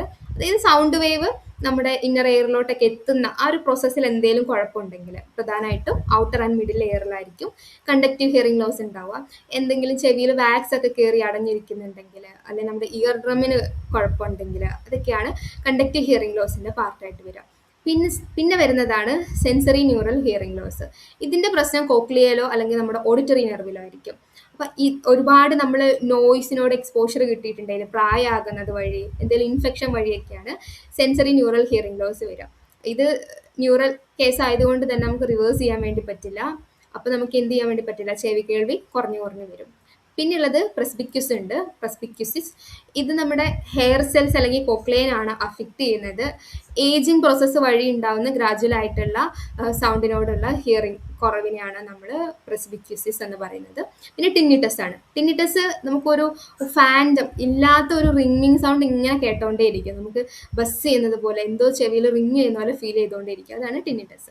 അതും ഏജിങ് ആയിട്ടും സൈക്കോളജിക്കൽ ആയിട്ടുള്ള ഫാക്ടേഴ്സ് ഒക്കെ ആയിട്ടൊക്കെ ടിന്നിറ്റസും വരാറുണ്ട്. പിന്നെ ഉള്ളതാണ് ഈ ഒരു മെനിയേഴ്സ് ഡിസീസ്. മെനിയേഴ്സ് ഡിസീസ് എന്ന് പറയുന്നത് ലാബ്രിന്ത് വെച്ചാൽ ഇന്നർ ഇയറിൻ്റെ ഒരു വെസ്റ്റിബ്യൂൾ സിസ്റ്റവും അതുപോലെ നമ്മുടെ കോക്ലിയ എല്ലാം കൂടെ ചേർന്ന് വരുന്നതാണ് ലാബ്രിന്ത്. ആ ലാബ്രിന്തിൻ്റെ എന്തെങ്കിലും ഇഷ്യൂസ് ഒക്കെയാണ് ഈ ഒരു ഡിസീസ് കോസ് ചെയ്യുന്നത്. ഈ എൻഡോലിംഫാറ്റിക് ഫ്ലൂയിഡ് ഭയങ്കര എക്സസീവ് ആകുന്ന സമയത്തൊക്കെ ഇതിന് കാരണമാകും. ഇതിൻ്റെ ഇമ്പാക്റ്റ് എന്ന് വെച്ച് കഴിഞ്ഞാൽ നമുക്ക് ഈ തലകറക്കം ഫീൽ ചെയ്യാൻ വേണ്ടി സാധ്യതയുണ്ട്, ഹിയറിംഗ് ലോസ് ഉണ്ടാക്കാം. പിന്നെ നമുക്ക് സെൻട്രൽ ഓഡിറ്ററി ഡിസോർഡേഴ്സ് ഉണ്ടാകും, ബ്രെയിൻ റിലേറ്റഡ് ആയിട്ട് വരുന്നത്. അതിൽ ഒന്നാമത്തത് ഓഡിറ്ററി അഗ്നോസിയാണ്. വിഷ്വൽ അഗ്നോസിയെ പോലെ തന്നെ നമുക്ക് സൗണ്ട് കേട്ടാൽ ആ ഒരു എന്താണെന്നുള്ളത് റെക്കഗ്നൈസ് ചെയ്യാനോ ഇന്റർപ്രറ്റ് ചെയ്യാനോ പറ്റാതിരിക്കുന്നതിനെയാണ് ഓഡിറ്ററി അഗ്നോസിയ എന്ന് പറയുന്നത്. അപ്പം ഇവിടെ പ്രശ്നം ഉണ്ടാകുന്ന സൈറ്റ് എന്ന് പറയുന്നത് ഓഡിറ്ററി അസോസിയേഷൻ കോർട്ടെക്സ് ആണ്. പിന്നെയുള്ളത് വേർഡ് ഡെഫ്നെസ് ആണ്. ഇവിടെ ലെഫ്റ്റ് സുപ്പീരിയർ ടെമ്പോറൽ ഗൈറസിലാണ് നമുക്ക് പ്രശ്നം ഉണ്ടാവുക. ഇവിടെ നമുക്ക് സ്പോക്കൺ ആയിട്ടുള്ള വേർഡ്സ് മനസ്സിലാവില്ല, പക്ഷെ നമ്മൾക്ക് എഴുതാനും പറ്റും, അതുപോലെ തന്നെ വായിക്കാനും പറ്റും. ഇത് രണ്ട് സ്കില്ലിനും കുഴപ്പമുണ്ടാവില്ല. പക്ഷെ ആൾക്കാർ സംസാരിക്കുമ്പോൾ ആ വേർഡ് നമുക്ക് മനസ്സിലാവില്ല. പിന്നെ കോർട്ടിക്കൽ ഡെഫ്നെസ്, കോർട്ടിക്കൽ ബ്ലൈൻഡ്നെസ് പോലെ തന്നെ നമ്മുടെ A1 പ്രൈമറി ഓഡിറ്ററി കോർട്ടെക്സിനുള്ള ഡാമേജ് ആണ്. ഇവിടെ നമുക്ക് സൗണ്ട് കേൾക്കാനേ പറ്റില്ല. നമ്മുടെ ചെവിയും കാര്യങ്ങളൊക്കെ പ്രോപ്പർ ആയിരിക്കും, പക്ഷെ നമുക്ക് സൗണ്ട് എക്സ്പീരിയൻസ് ചെയ്യാൻ പറ്റില്ല, കോൺഷ്യസ് ആയിട്ട് എക്സ്പീരിയൻസ് ചെയ്യാൻ വേണ്ടി പറ്റില്ല. അതാണ് കോർട്ടിക്കൽ ഡെഫ്നെസ്. പിന്നെ ഓഡിറ്ററി ഹാലൂസിനേഷൻസ്. ഓഡിറ്ററി ഹാലൂസിനേഷൻസിൻ്റെ കേസിൽ ഓഡിറ്ററി കോർട്ടെക്സിലുള്ള ഇഷ്യൂസ് ഓഡിറ്ററി ഹാലൂസിനേഷൻസ് ക്രിയേറ്റ് ചെയ്യാറുണ്ട്. ഇല്ലാത്തൊരു സൗണ്ട്, സ്റ്റിമുലി ഇല്ലാതെ നമ്മൾ കാര്യങ്ങൾ കേൾക്കാൻ തുടങ്ങും. പിന്നെ അമ്യൂസിയ ഉണ്ട്. അമ്യൂസിയ എന്ന് വെച്ച് കഴിഞ്ഞാൽ നമ്മുടെ റൈറ്റ് ടെമ്പോറൽ ലോബിനാണ് ഇഷ്യൂ വരിക. അമ്യൂസിയ അവിടെ എന്താണ്, നമുക്ക് മ്യൂസിക്സ്, പിച്ച്, മെലഡി ഇതൊന്നും പെർസീവ് ചെയ്യാൻ വേണ്ടിയിട്ടും പ്രോസസ്സ് ചെയ്യാൻ വേണ്ടിയും പറ്റില്ല. അതാണ് അമ്യൂസിയ. ഇന്നത്തെ ഒരു ക്ലാസ്സിൽ ഈ രണ്ട് സിസ്റ്റമാണ് ഡിസ്കസ് ചെയ്യാൻ വേണ്ടി പ്ലാൻ ചെയ്തിട്ടുണ്ടായിരുന്നത്. ഓക്കെ, അപ്പോൾ താങ്ക് യു.